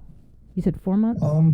It'd be 4.5 to 6 months, so anywhere from December to March time frame. That if you look at your CDC card, it should tell you your time frame, and you should come in to get the booster already. If you have one in July, you're good until January or February next year. So you got, like I said, 4.5 to 6 months. It's about time to come in, especially if you have a lot of comorbidity. You can see the article in New York now that New York just authorized the vaccination for anybody that less than probably 5 to 6 months out. Doesn't matter if you have comorbidity or not, just because they want to protect everybody during the holiday. So, we used to say that, hey, you have comorbidity and you come in and get the shot, but To me, like I said, the highest positivity rate is 18 to 39. That's what statistic that we have in Guam. So if you can immunize and allow those people 18 to 39 to also get the vaccine, the booster, then we're pretty much in good shape to go into the holiday. So go out there, guys, get the booster so we can have Christmas and New Year and protect the family. Doc, so you mentioned the number of boosters that we've already administered.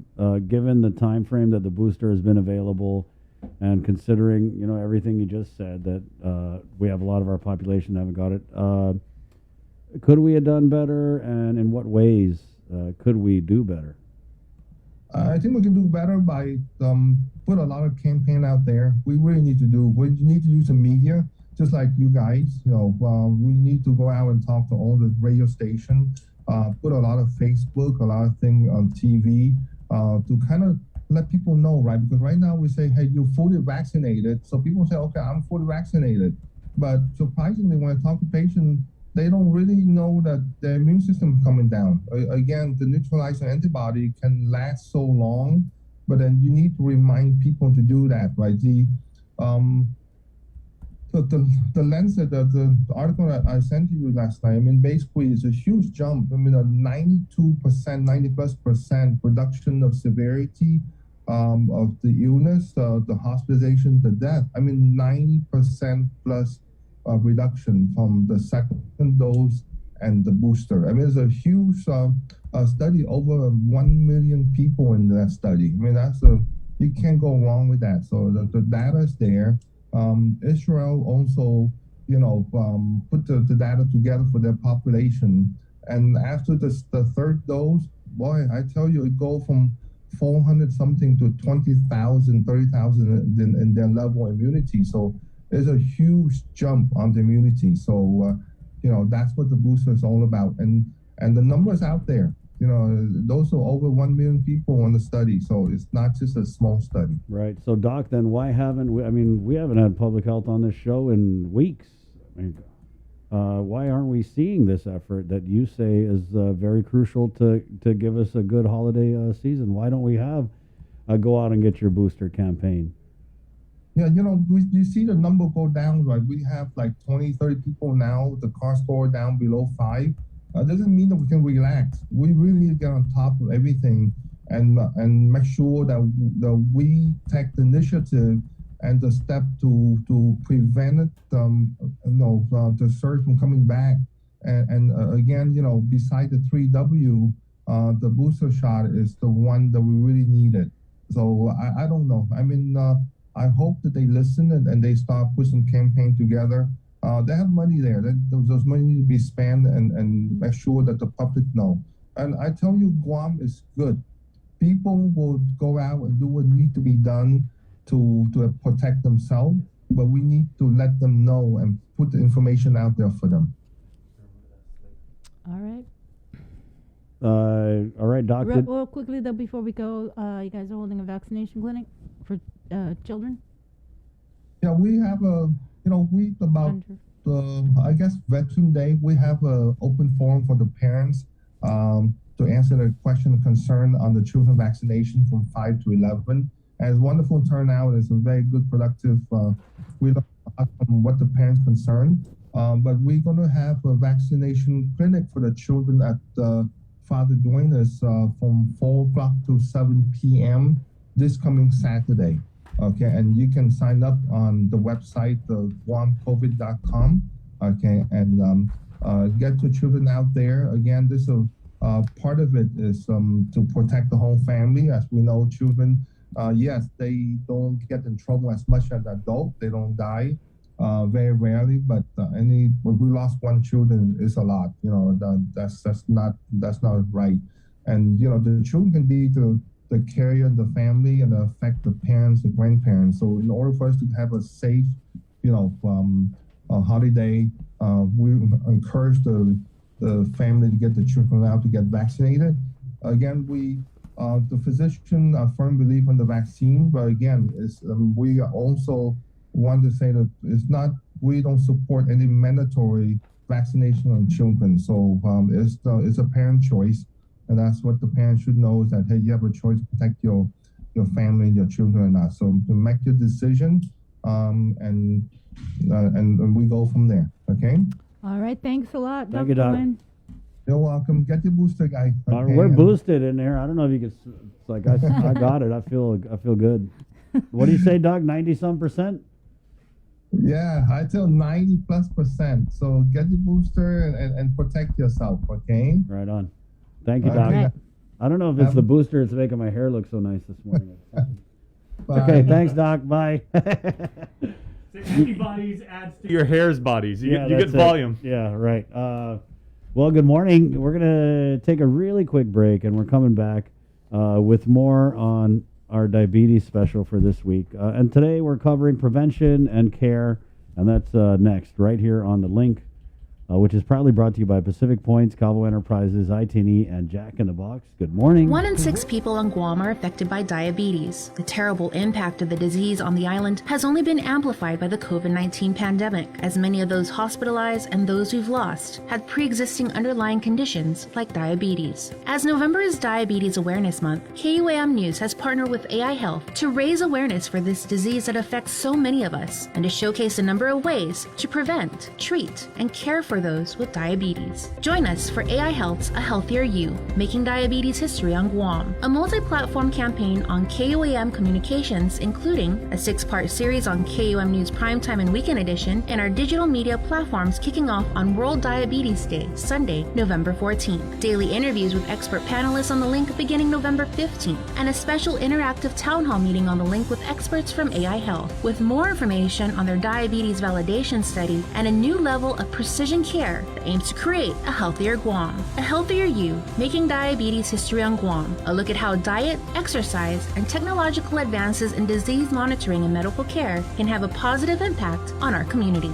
The Healthier You series on KUAM News is presented in partnership with Calvo Select Care and Paradise Fitness Center.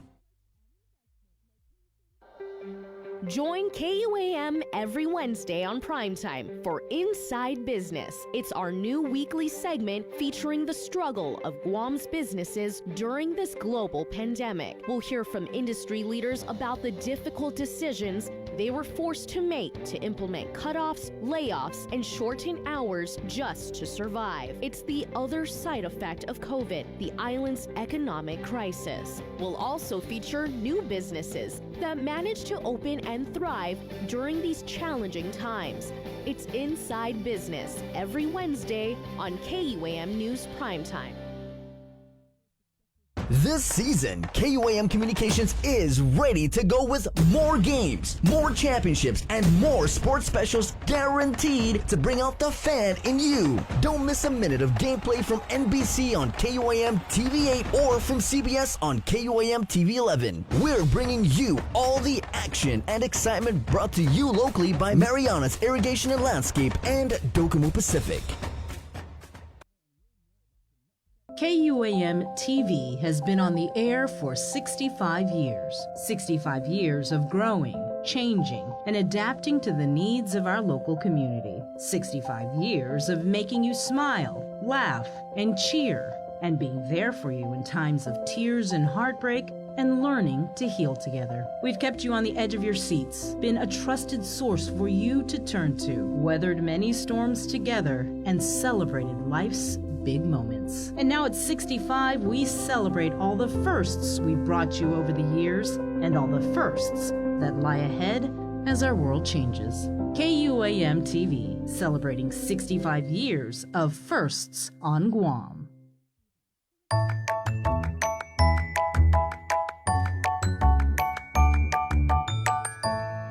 Half a day.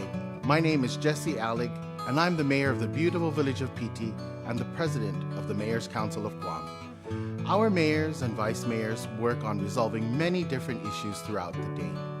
Now, we're focusing our efforts to recruit 19 new foster families.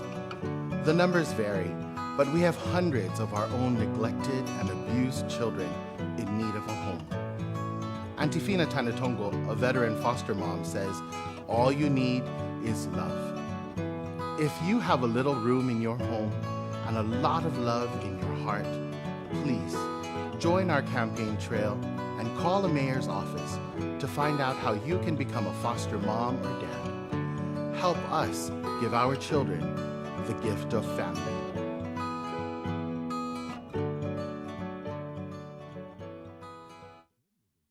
Looking for TV schedules, upcoming sports, or special presentations, or what you may have missed over the busy week you had? Well, look no further than KOAM Digital Digest. This weekly emailed newsletter puts all kinds of information in the hands of subscribers each and every week. Just subscribe and we will make sure you keep up with your favorites and stay informed and entertained throughout it all. Go to KOAM.com, click on the newsletter tab, give us your email address, and you are all set. Brought to you in digital partnership with King's Restaurant and Ruby Tuesday Guam. It's the KOAM Digital Digest, your weekly guide to the latest information and best entertainment on the stations and platforms of KUAM. We all know that a healthy lifestyle is important to prevent chronic diseases and long-term illnesses and boost mental health. It's difficult to determine exactly which healthy habits are worth investing in to live longer and healthier lives. But FHP is here to help. Tune into the link every Tuesday for FHP Hoffa Health Tips, brought to you by Take Care. Helpful advice about healthy lifestyle choices that will have a big difference in your health from the medical experts at FHP Clinic. FHP Hoffa Health Tips on the link every Tuesday is brought to you by Take Care.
You can meet me tonight, we can see the lights down at Tumon Bay. We can hold hands, walk the beach with Kay. Right? And if you like, baby, we can jump into that sexy mode. I'll make your body fold, make your body cream while you're holding me. A healthier you, making diabetes history on Guam. Presented in partnership with Calvo Select Care and Paradise Fitness Center.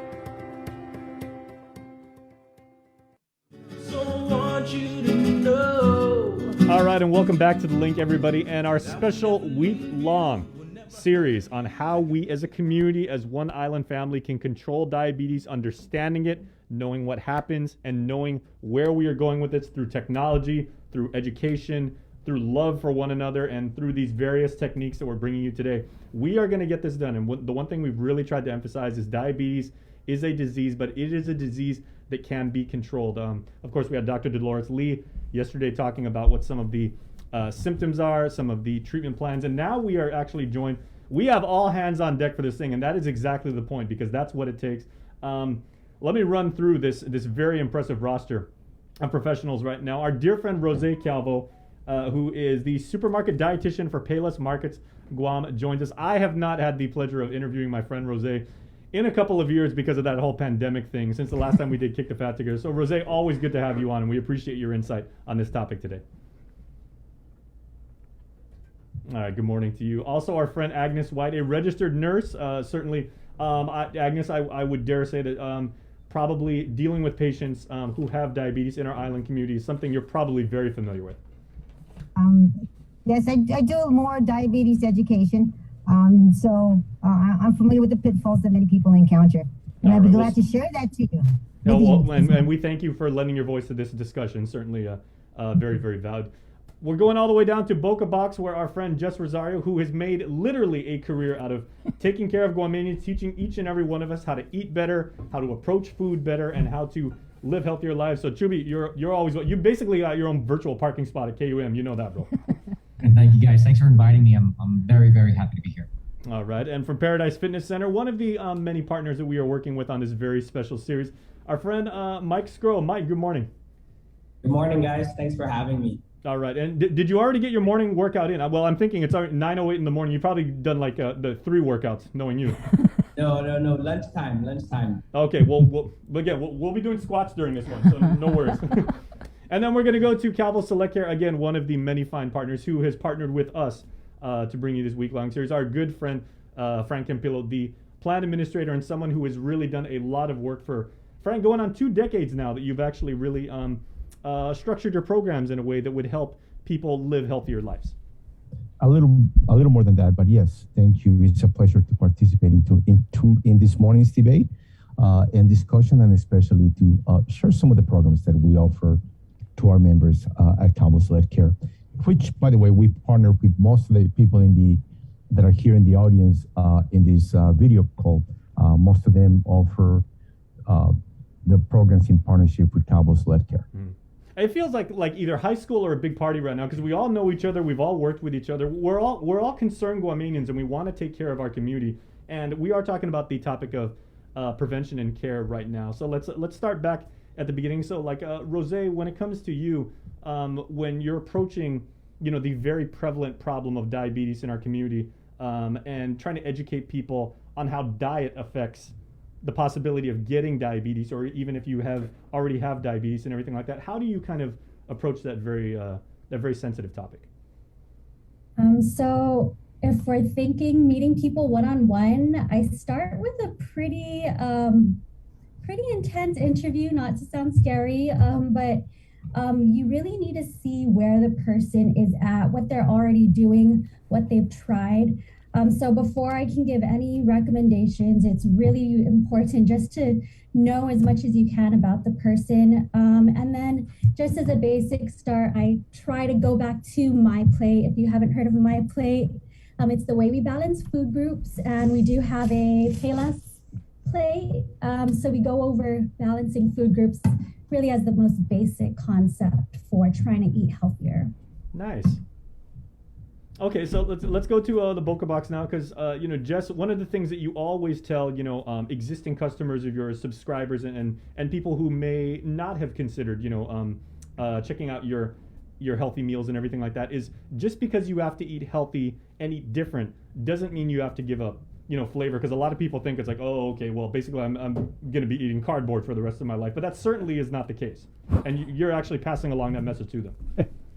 Yeah, for any lifestyle change, you have to make it realistic to people. And one of the reasons why I kind of got started in the Boca Box and why I kind of created this was when I was working at the hospital. One of my jobs was to go into the patients' rooms and talk to them about their diets when they're being discharged and how to make it a lifestyle change. But a lot of what happens is people go home with the pamphlets and things that we give them, and then it's hard for them to do on their own. So, to make it a little bit more convenient, I started the Boca Box to do just that. They didn't have to do any of the thinking, any of the shopping, any of the cooking, because a lot of times people just don't know how to do that for themselves. And so if I can take the knowledge that I have working with the great partners here all in the room, and just make it easier for them to live a life that they can enjoy with the food that they love, that's a win on our side. For me, and Paradise, I have a special relationship with them because, when you walk in, it says exercise is medicine. And when I went through the programs there, truly, it's life-changing. And Mike, thank you, for giving me the opportunity to visit Paradise. And so my story is just one story out of thousands of other people, right, that Paradise has helped along the way. And so if you could, talk more about how exercise is medicine.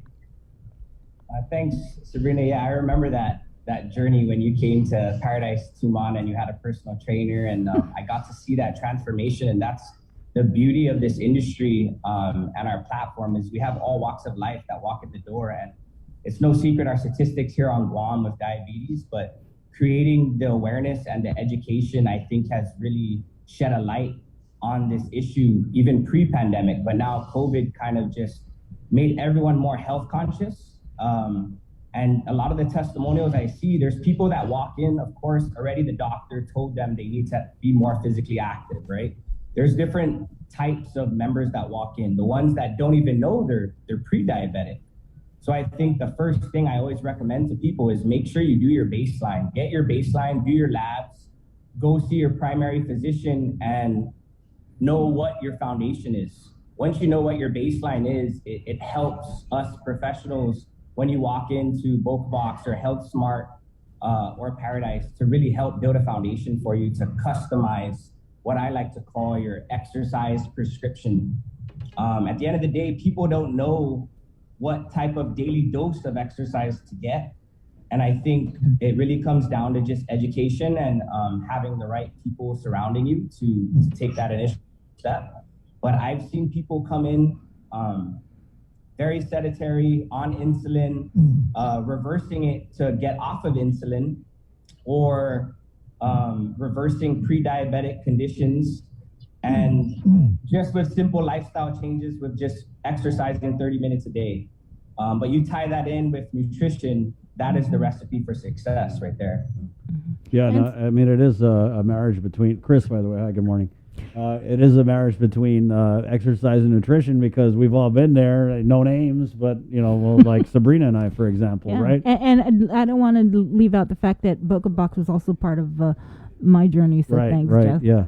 But, I mean, people, I feel like the mistakes that we've made is this idea that, oh, if you work out, then you got a green light to do whatever, eat whatever during the day. And so when I was diagnosed with the A1C of 7.0, the doctor told me, he was like, yeah, you got to just basically work hard, exercise, but the real key is going to be the diet, right? And so Mike and Chubby and Rose, if you guys could kind of talk about that relationship, right? Because it's almost like one doesn't work without the other, and a lot of people don't realize that, and it's easy to get overwhelmed when you get that diagnosis and just feel like, God, you're at the bottom of this big hole, and the only way to crawl out is to, you know, become a bodybuilder and go vegan, and that's not always the case, right? I know you didn't say anything for me to chime in, but I'm just going to go ahead and chime in here, Chris. I just want to, your first diagnosis, people freak out. They don't know what to do, and they're ready to do anything. And you know, they're eager, and they will do whatever it takes. And then they are wonderful, because I've had patients who have done this. They're wonderful for 3 months. And I said, can you sustain this diet of just like no rice when you've always eaten rice? And now you're down to, you know, chicken breasts and veggies the whole time, and just, can you do this? Yes, I can. In 3 months, and of course they go back to their doctor, wonderful labs, and they think they got it lit. Well, and I talked to this person 6 months later, 9 months later, and the gout has flared up and their numbers are really bad. So, you know what Rose, I want to echo what Rose said. We got to take the people where they are. Okay, what is your habit? What are your habits? What do they like? Let's see what we can change. What's your diet? Let's take a look at this. Okay, you eat rice, breakfast, lunch, and dinner. Okay, I'm not going to tell you to eliminate rice. That's ridiculous. That's not realistic. And they can, and even if they say they can, they probably can do it for a week or 2 weeks or even 3 months. I had a patient who did it for 2 years, who was wonderful for 2 years and reversed everything. Chronic kidney disease, high blood pressure. But 2 years was all it took. And then I saw him again with an amputated foot. So you know what? We got to work with their baseline.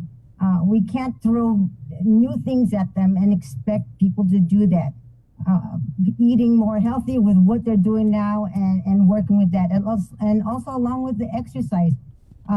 We got to start small. We got to start realistic. And I think the key to behavior change, the lifestyle change, is having very, very realistic goals, very measurable goals that they can actually see and record, and know what went wrong. And once they realize this, and once they realize they have control over these things, it's empowering. You start small. So I really say start small, and you can start big. And there have been people I know have been successful, just completely turning it around everything.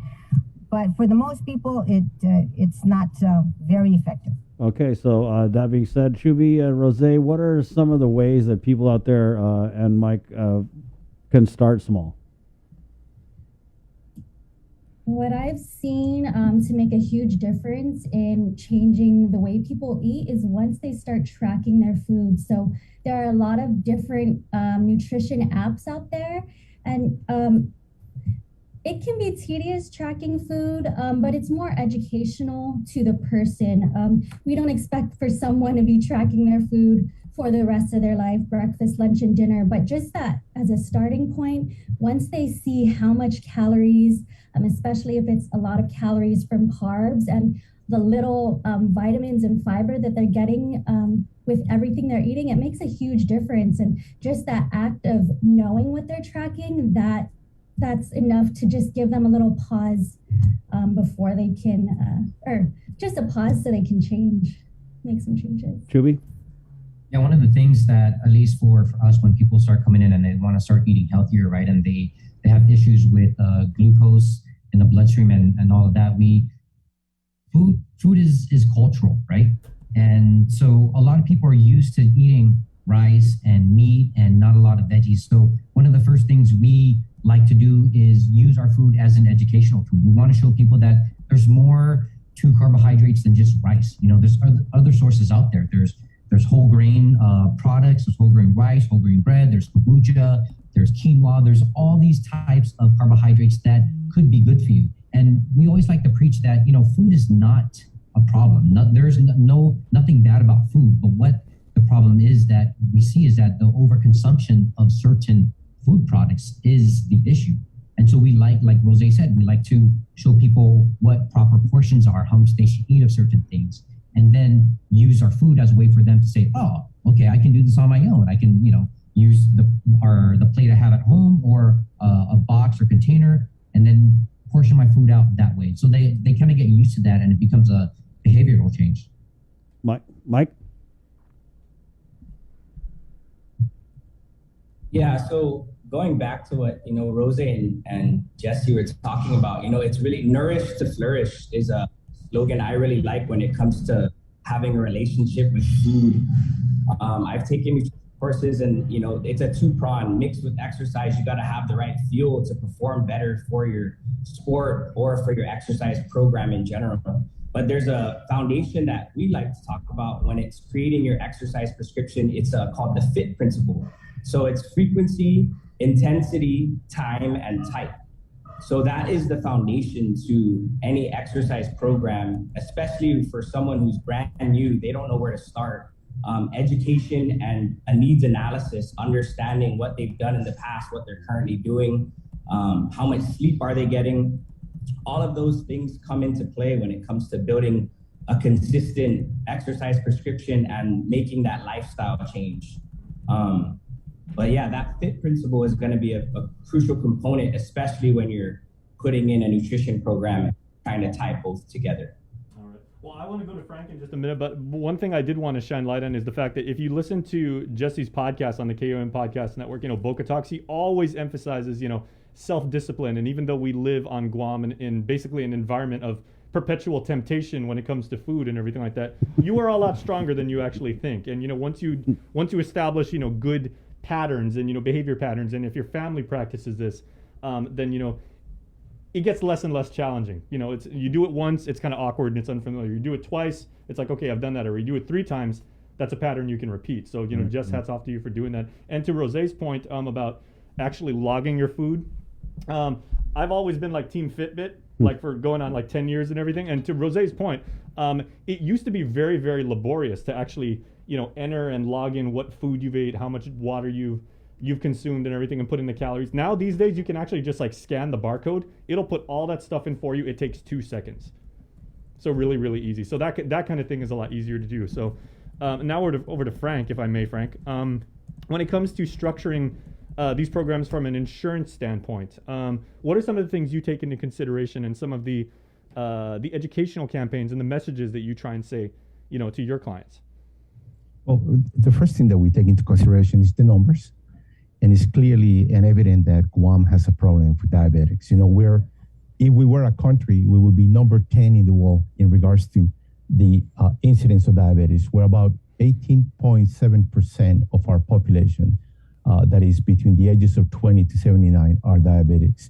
And that correlates pretty much in the numbers that we see in our health plan. So we look at the numbers, and then we look at things that can help our members. And some of those things that we do in our mission to help people improve their lives is partner with professionals like the ones that we have in this forum. We create awareness, we educate and inform, and we support the behavioral and lifestyle changes. For instance, we have numerous partnerships with the Guam 7-Day Adventists, where they have several programs to work and prevent diabetes. Also, we work with Rose, and we work with Sagua Managua dietitians. We work with Dr. Alford. So all of these programs, and we worked, as you probably recall, we were some of the first in the market to be able to provide access to gyms. Why? Because part of the problems that we have with diabetes is that it's a weight issue, the inactivity, family history, and in fact, it's amazing to see how much of a family history and actually ethnicity affects diabetes. We have the Pacific Islanders are one of the highest across the world in regards to diabetes. In fact, the Marshall Islands is number 1 in the world. So in our side, after seeing those the numbers, what we do is we partner with all of the sources to provide support, education, and more importantly, behavioral changes in lifestyles to our members. That's the part that we contribute to the membership that we have. Most recently, we've been working on a pilot program with Jose and Dr. Alford, where we're beginning to use, and when you talk about, yes, monitoring what you eat and monitoring how do you digest it, very difficult, but we are now using CGMs, glucose, continuous glucose monitors, and we have a pilot program that Rose can reference to that pilot program a little better, and we're using both the Libre and the Dexcom, which are basically items and tools that help individuals monitor their glucose changes after they eat or before they eat. And Rose, please tell us more about those programs that we pilot with you. Sure. This is a super exciting program. So when we think of checking our blood glucose, many of us are familiar with the finger sticks, and that's just your blood sugar at that moment in time. So the technology with continuous glucose monitor is that the device is constantly tracking your blood sugar. So when you go and see your doctor, or when the clients come to see me, we have a chart of how the blood glucose changes over time. So this has been super helpful in figuring out people's eating and physical activity patterns when they over-medicate or don't give enough insulin. And it's, for diabetes, I think it's a life-changing tool. And I hope more people can try it out, and I hope it can go beyond the pilot phase. I'm glad you mentioned that, because we're actually having the diabetes and technology today, that discussion with Dr. Erica Alford and Dr. Juan Espinosa. Right. So we're definitely going to have more information about the constant glucose monitoring device that you're talking about. Now the funny thing, the elephant in the room, and I guess we can start with Agnes of this, is Agnes, you brought up that wonderful point, and I appreciate, as a registered nurse, how you epitomize, the tough Chamorro love, right? It's like, hey, I could, kind of use kid gloves on this, but hey, you have to make strong lifestyle choices. But you also said people very often, and it's just human nature. You could get a little bit lazy, or you backslide for whatever reason. How do we keep that momentum? Yeah, or Agnes, in my case, right? So look at this, right? I get a pre-diabetic diagnosis, and right away, and Dr. Hoa, he said, Chris, you don't need to go all crazy. Just cut everything in half. But my mentality was like, oh, no, hell, screw that. I'm going to go crazy. I'm not going to eat rice, no potatoes, no potato chips, no nothing. And I'm just going to get this number so low that I can afford to go back to doing what I was doing that led to this diagnosis. So you're right. You're absolutely right. The pace, what is that? The turtle wins the race, right? Yeah, but a lot of people in their mind think if I just work so hard, my numbers are going to be so good that I'm going to be back to normal. So again. everybody in this room, how do we actually get people to stay the course? Well, you know what? I tell them, yes, you are going to fall off the wagon, and don't expect it. It's just natural. So once they know that, I said, but please just get back on. That's what you have to do. The next day, okay, I mean, you picked out Thanksgiving Day and maybe through the weekend, but let's get back on course. So it helps to have some kind of support group. If you can form groups or communities that will say, hey, let's just get going and start again. Don't just come back on. That's what I encourage people. And check up again with your healthcare providers or people who give you support, and really garner that so you can move on. And it's okay. It's okay to fail. You will. I mean, don't be surprised. So that's what I tell them. Be realistic. And you know what? I just want to say most of the people I work with are more elderly. They're more sickly. I tell you, with all due respect, Michael, they're not going to go to paradise, even though they're retirees and they have free membership. I'm serious, and they have not. So how do we address that? I go into the senior centers, or our last scope of work with Mountain Pacific, which is the company I work for currently, and the adult daycare. I was talking to one of the seniors. She says, look, I can bend now. And she just bent down, bent her knees and reached the floor. And she came back. She goes, before I couldn't even do this. I said, well, how did that happen? She said, here, we just kind of do stretches, and this is what happens. So it's just like, this is what I mean by small things. You can do it, something you can do consistently and stick to it, and she was so happy. And for a senior citizen who has problems reaching for things or bending down or lifting things, this is phenomenal, and it's a plus for their quality of life. So just encourage. I know you don't see a whole lot of these kinds of folks, but when you do, I mean, encourage them. It's real fortifying for them to hear those words. And to be fair, Mike can be a pretty convincing guy. I'm sure he could change some of those Monumco to get in the gym. I mean, first of all, you just tell them it's free. Yes, And they're like, okay. I want to bring my camera outside now so you can see all the Monumcos that are here right now. This is what I like to call the Guam retirees time. They're all here from like 9 to 12 o'clock. Paper walking, they're stretching, but we cater to a lot of GovGuam retirees. And going back to that, when you come in, I think that's the stigma that people, when they get the results, they have this fear, right? They don't know where to start, and they're scared to go to certain places. But right when they walk in the door and they start, the hardest part is showing up. So once you show up and you walk up the stairs or you walk in the door, you already won. So, I think teaming up together with everyone on this panel, it's up to us to break that culture and that stigma that it makes people feel comfortable to be okay to get their daily dose of exercise, whether it be on a treadmill in the free weights, inside a facility, or just visiting your doctor. I think that's like the biggest step. Yeah. And people are always fearful of that. But no, I want to bring my camera out so you No, Mike, I've seen it, man, and I think during this pandemic, one thing that's a real benefit is that the mentality that people have, and I don't know if it's just because fear of mortality because of the virus, but a lot of people are out there going to paradise. Monumco go to paradise. I've seen Monumco do their little laps inside paradise. I mean, they go out, they're doing walking. So I feel like we really chipped away at that stigma that only buff people work out, or only people who are already fit get exercise. And now you're seeing, like you said, Mike, more people who maybe didn't used to try to get fit out here. Just trying to make the most of their life. And the awesome thing I've seen, Chris, about the Monumco who work out and everything, they may be really crushing it on the elliptical. They still expect you to amen them when you walk by. One of the things that surprised me too, and why I'm actually very happy to be part of this panel and be part of this program, is when we think about what has happened in the past few decades, right? Technology, science has been blowing up. I mean, we've created a vaccine for a new virus that happened in the past year, right? The advancements in technology and in science have been tenfold. But you would think that because of this, our health would become a lot better, but it hasn't.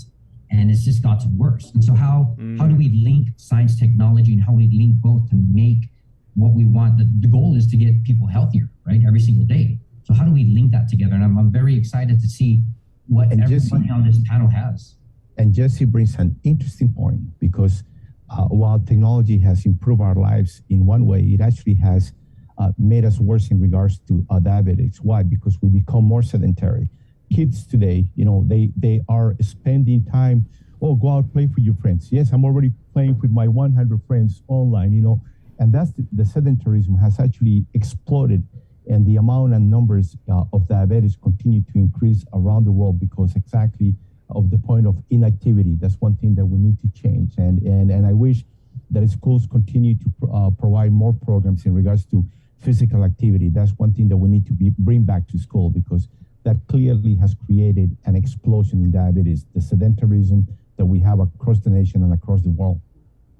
Yeah, and it's not only the Manamku that are the ones that are affected with health issues. When I was working at the Department of Education in the nutrition department, one of our goals was to change the food so that the kids ate healthier. But the overall goal for us was, what programs can we put in place to decrease decrease obesity, And we worked, I think we worked for about 3 to 4 years on certain programs, getting a lot of people involved. And the first year, we didn't see that much of a difference. Second year, we saw a steady, we maintained our obesity rates. And then about the third or fourth year, we saw a dip. We decreased obesity within the schools by 1%. With everything that was going on, that was a huge win for us. But again, like everything else, it's about consistency. The programs work, physical activity works, changing the food in the schools work, nutrition education works, but it has to be consistent.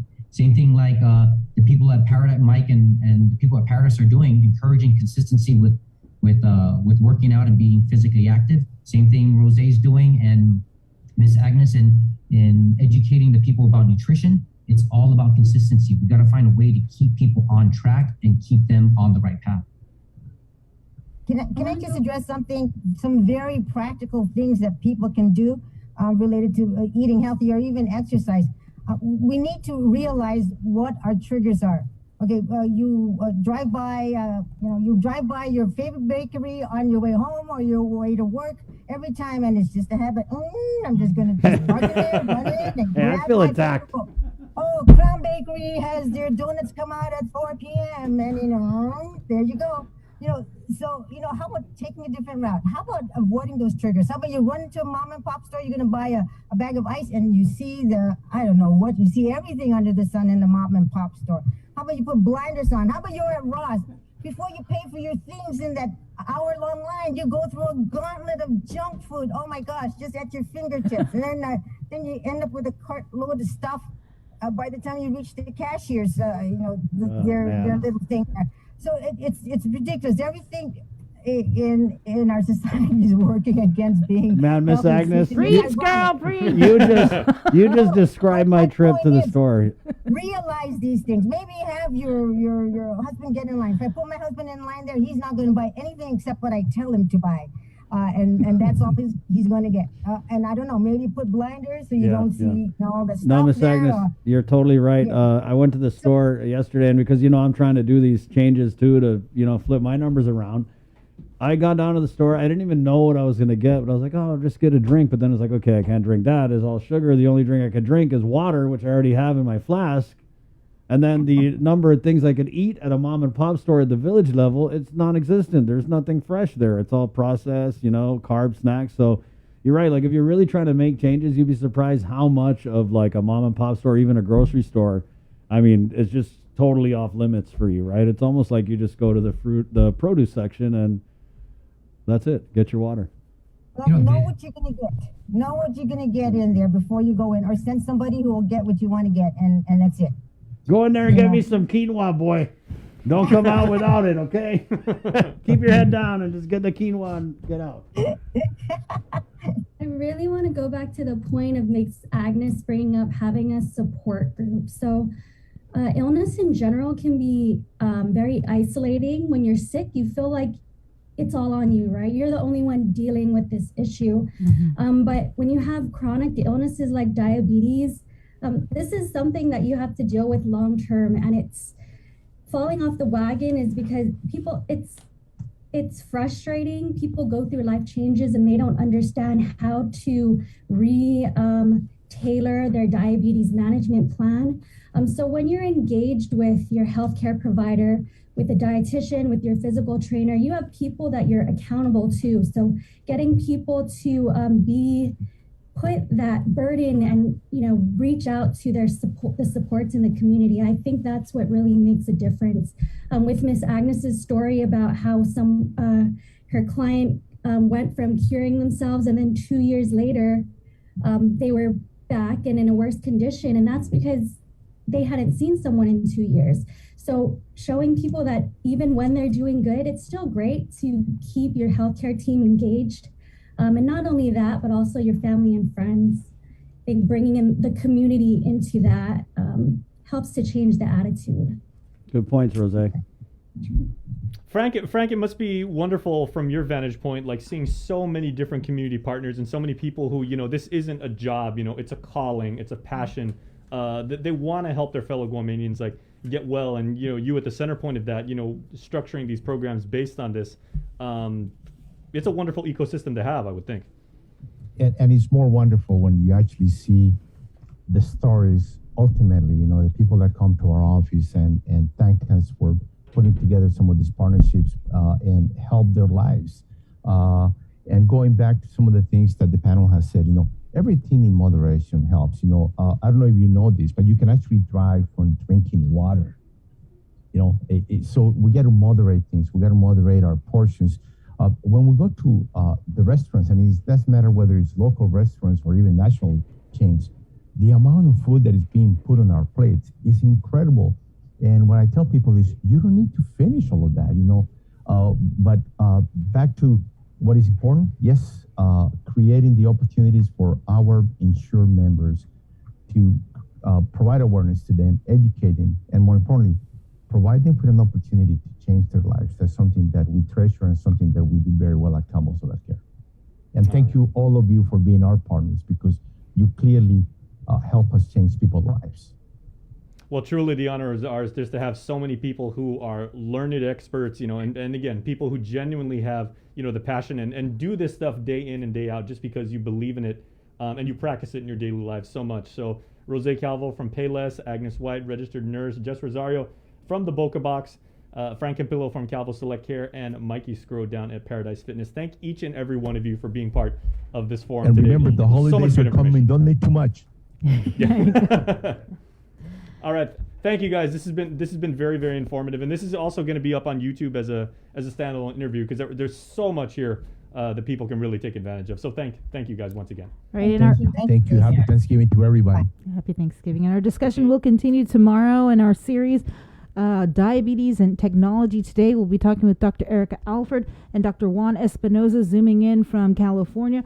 Then on Thursday we will talk about diabetes and technology, the future, with Dr. Francisco Pascual. He'll be zooming in from Atlanta, Georgia, and Dr. David Klonoff. He is known as the founding father of diabetes technology. Yeah. Then Friday we'll round it off with a virtual town hall. We will be bringing in global and local experts to talk about diabetes awareness, take your questions, and also about the upcoming validation study. Right on. It's going to be a great opportunity. So tune in all week, 9 o'clock, and then, of course, we close it out with a big town hall on Friday, 9:42, Tuesday, November 16, 2021. The show proudly brought to you by Pacific Points, Calvo Enterprises, IT&E, and Jack in the Box. Let's break our fast, guys, with 3 Squares Marketplace next, right here on the link. Good morning. A healthier you, making diabetes history on Guam. Presented in partnership with Calvo Select Care and Paradise Fitness Center. 1 in 6 people on Guam are affected by diabetes. The terrible impact of the disease on the island has only been amplified by the COVID-19 pandemic, as many of those hospitalized and those we've lost had pre-existing underlying conditions like diabetes. As November is Diabetes Awareness Month, KUAM News has partnered with AI Health to raise awareness for this disease that affects so many of us and to showcase a number of ways to prevent, treat, and care for those with diabetes. Join us for AI Health's A Healthier You, Making Diabetes History on Guam, a multi-platform campaign on KUAM Communications, including a 6-part series on KUAM News Primetime and Weekend Edition, and our digital media platforms kicking off on World Diabetes Day, Sunday, November 14th. Daily interviews with expert panelists on the link beginning November 15th, and a special interactive town hall meeting on the link with experts from AI Health, with more information on their diabetes validation study and a new level of precision care that aims to create a healthier Guam. A Healthier You, Making Diabetes History on Guam, a look at how diet, exercise, and technological advances in disease monitoring and medical care can have a positive impact on our community.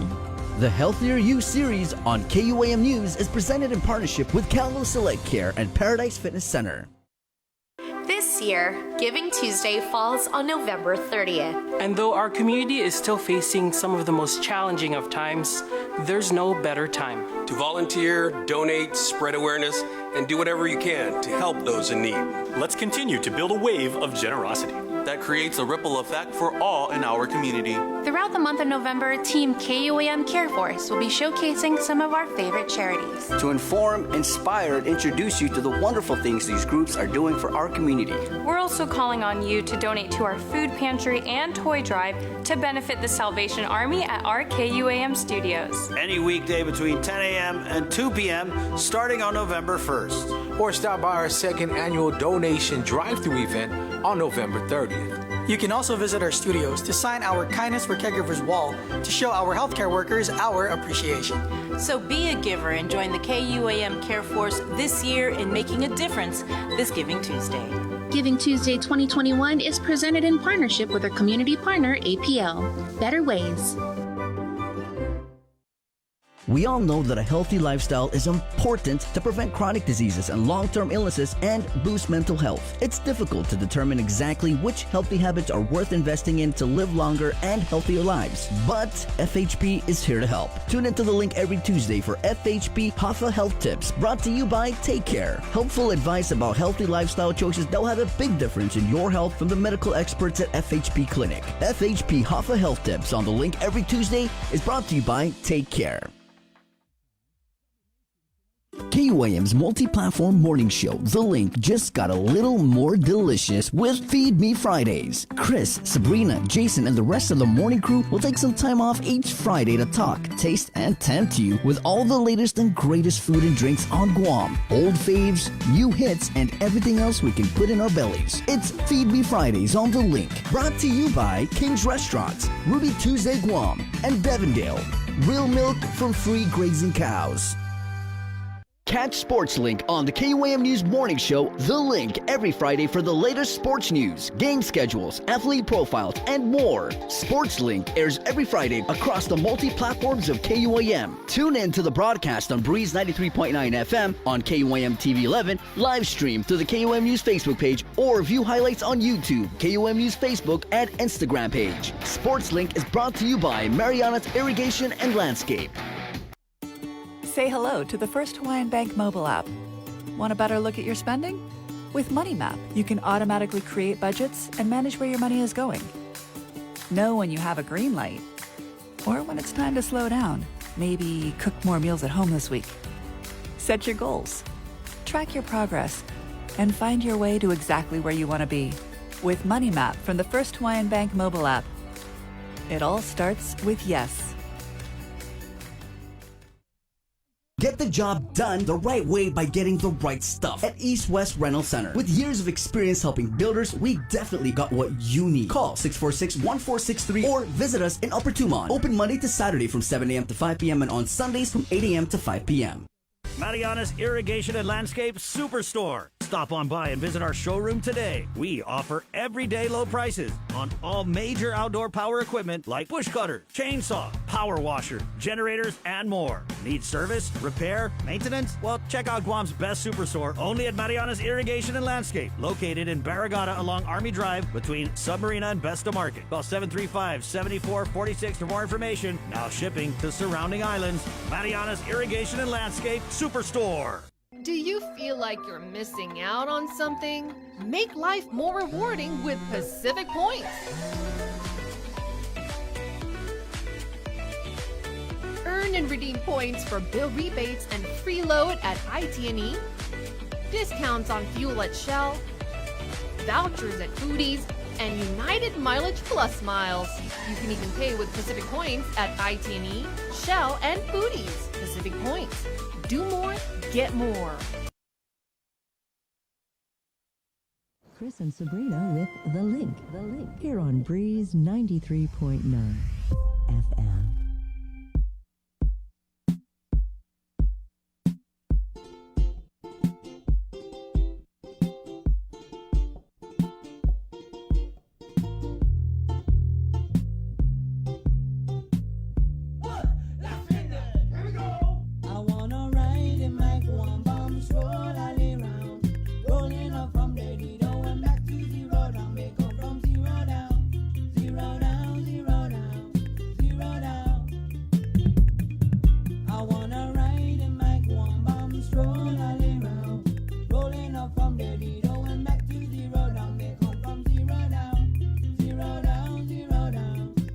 Hey, good morning, 9:49.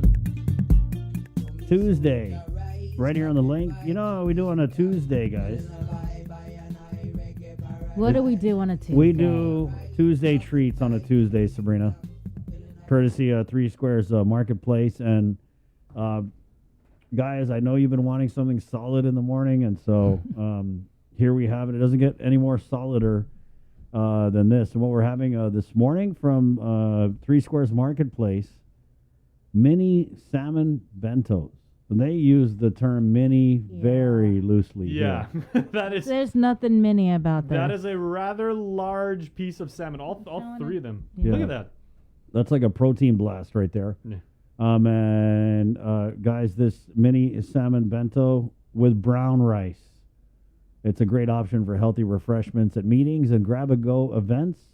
It also has vegetables with it, some broccoli and some carrots. Okay, now for those of you who have never tried brown rice, right? Well, first of all, what is wrong with you? Are you living under a rock? Brown rice is good. Don't knock it till you try. Brown rice is very tasty. We're talking about real brown rice, Yeah. not white rice when you put the finadeni on it, which is also brown. But yeah, brown rice is actually good. And look at that the fish has a little bit of a. I mean, it's been glazed or something like that. Like Brie hasn't even gotten into hers, but you can just tell it's perfectly cooked. It's got that wonderful pink tinge to it. Oh my god! And look at that, comes off very, very easily on the fork. And you know what I love about this salmon? See, Joe, where that nice and moist. It's curving. You see the edge of the salmon. There's that like little skin there, and it's some of that fat. Oh my god, Becky. Oh my god, Becky. There is a stream somewhere in probably Colorado or Montana where these fish like swam upstream to spawn, and now they're in front of us for breakfast. So thank you, Mr. Bear, who caught them. After our interview on diabetes prevention and care, I don't feel so bad eating this. It's so good. Yeah. And it's super healthy. Mm. That is a big piece of fish, you guys. Okay. I gotta say. I know, and they called it a mini bento. I don't understand. And but there's hey, it's all good. There's a thing about it too. You guys know that, like, typically, like when it comes to fish, if you cook it like a little bit too long, like it'll tend to like curve, like at the edges. This is not that. I mean, it's juicy, man. Yeah, it's a wonderful fillet. Mm. All right, got this, sir. Okay, and look at Chris's. Yeah, keep still, bro. There's a sear on there, guys. Okay, and then as you can see, it's very moist. The fish is very moist. The color just says so much about how it was cooked. Ooh. And again, you can get this at Three Squares, Guam and Tamuning, Tuesday through Sunday, 7 a.m. to 9 p.m. at the Three Squares Marketplace. You can get this, the mini salmon bentos, or other healthy options that they have there. You can call 671-646-2652. Yeah. 671. You could also get unhealthy options. 2652. Okay. Right. I got it. Okay. I like, the. I got that too. Yeah. I got a link. I got a link quiz for you guys. What would you say? How many ounces of fish is that? That's definitely not a 4-ounce fish. I don't know, but that's like $9 at the store, man. That is that size. That's a really beautiful piece of fish. I mean, it looks wonderful. It tastes really good. It's real simple too, Briha. When I saw that little bit of glaze, I wasn't sure if it was going to be sweet, but salmon. It's just good by itself. You know what I mean? You don't have to do much to it. That's the one thing about Three Squares too, and this really comes through because we've had their to-go orders. Yeah. You can say a lot about a restaurant by and the artistry and the craftsmanship of the chef when the plating. How they'll drizzle like a sauce or something like that. Each one of the Three Squares meals that we've gotten looks wonderful if it's in a cup, if it's in like a doggy bag or a to-go box or something like that. It's fantastic. And also, what I noticed about everything that we tried from Three Squares, it's really simple. They don't try and make it fancy. Yeah. They're not trying to put a million seasonings on there. They just let the quality of the ingredients shine through, and I love that. It's fancy and it's filling. The serving size. Yeah. I mean, this looks like lunch and dinner. It's 9:53. Thank you so much to our friends at Three Squares Marketplace. Guys, don't let us have all the fun. Check the Three Squares Marketplace for these and other healthy and even some, I don't want to say unhealthy. That was wrong. Just some less healthy options like chocolate cake for breakfast and bread pudding, right, with about 4 ingredients. You can chase it with the chocolate mud pie. Go for it. YOLO. In moderation. Yes, in moderation. Okay, so eat half of your chocolate cake for breakfast and then give the other half to me. Okay, so for these and other great options, Three Squares Marketplace or Three Squares Restaurant at 646-2652. We're going to take a quick break and we're coming back to wrap up the link next. Good morning. Hey, Jack. Is it true, Jack in the...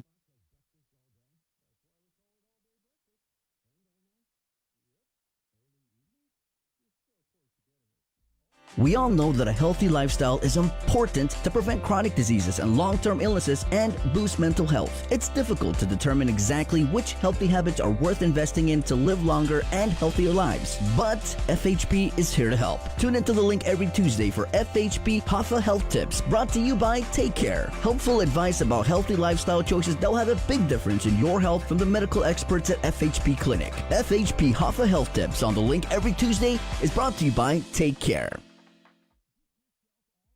The relationship between Guam and Manila, Philippines is undeniable as we share similar cultural traditions, history, and heritage. With generations of Filipinos calling Guam home, KUAM presents a monthly look at the capital city, featuring in-depth and engaging interviews on everything from medical tourism to new business and government leaders. Veteran newscaster Nestor Lecanto delivers Beyond Our Borders. This special program is brought to you by KFC.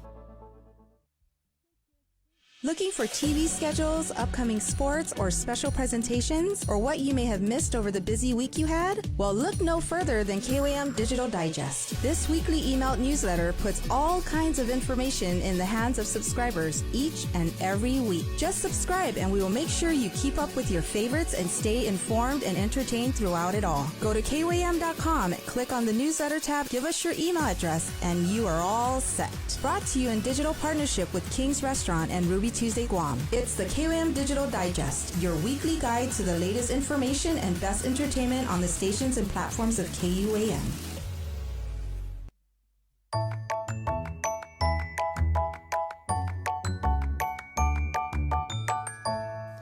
My name is Kevin Delgado from the village of Manilao, and this is my giving story. So there are many charitable organizations on our island, and they do such a great job. But for me, I want to talk about the Ministry to the Homeless, which was originally called Kusina and Camel and Caridad. And before that, it was Camel and Caridad, and before that was Guma San Francisco. And I'm going to take it all the way back there. That's where my story of giving begins. I belong to a faith community in Manilao called Santa Teresita. And there, a group of people came together, including my grandma and my grandpa, and they actually started up Guam's homeless shelter a couple of decades ago. I was too young to actually see our homeless families come and eat, but I remember going there to drop donations to help them cook, and then I would just head home. I was very, very curious about who exactly these people were that needed our food and our donations. So as the years progressed, I got more involved and I started asking, can I start to volunteer? Can I bring in some people to decorate for the holidays? Can I start up some canned food drives and some other necessities drives? And then eventually I took a lead also with getting volunteers and donors throughout the course of the year. So I like their story. I like their mission because it's every day that there are people that are hungry. And unless the governor says we have to all shut down, they feed every single day of the year. Now I'm actually helping with getting volunteers. It used to be a couple of times a year. Now it's a couple of times a month, maybe even multiple times in a month, and for special occasions. So I am moved by their mission, and I hope that you are moved by this story. If you'd like to assist on this Giving Tuesday, it takes a very little amount of effort. First, you got to give us a call. And then secondly, all you need to do is prepare 50 to 75 prepackaged meals, at least a starch, a meat or two, a salad, dessert, and a bottle of water. And we'll give them back their dignity. At least they have something to eat. That's something that's constant, one thing that's constant throughout this uncertain times. So if you'd like to help us out at the Ministry of the Homeless, be a part of our giving story.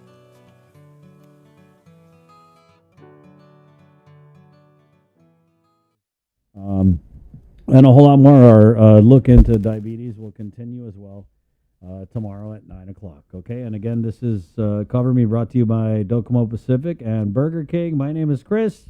I'm Sabrina. Hasta adios. Bye.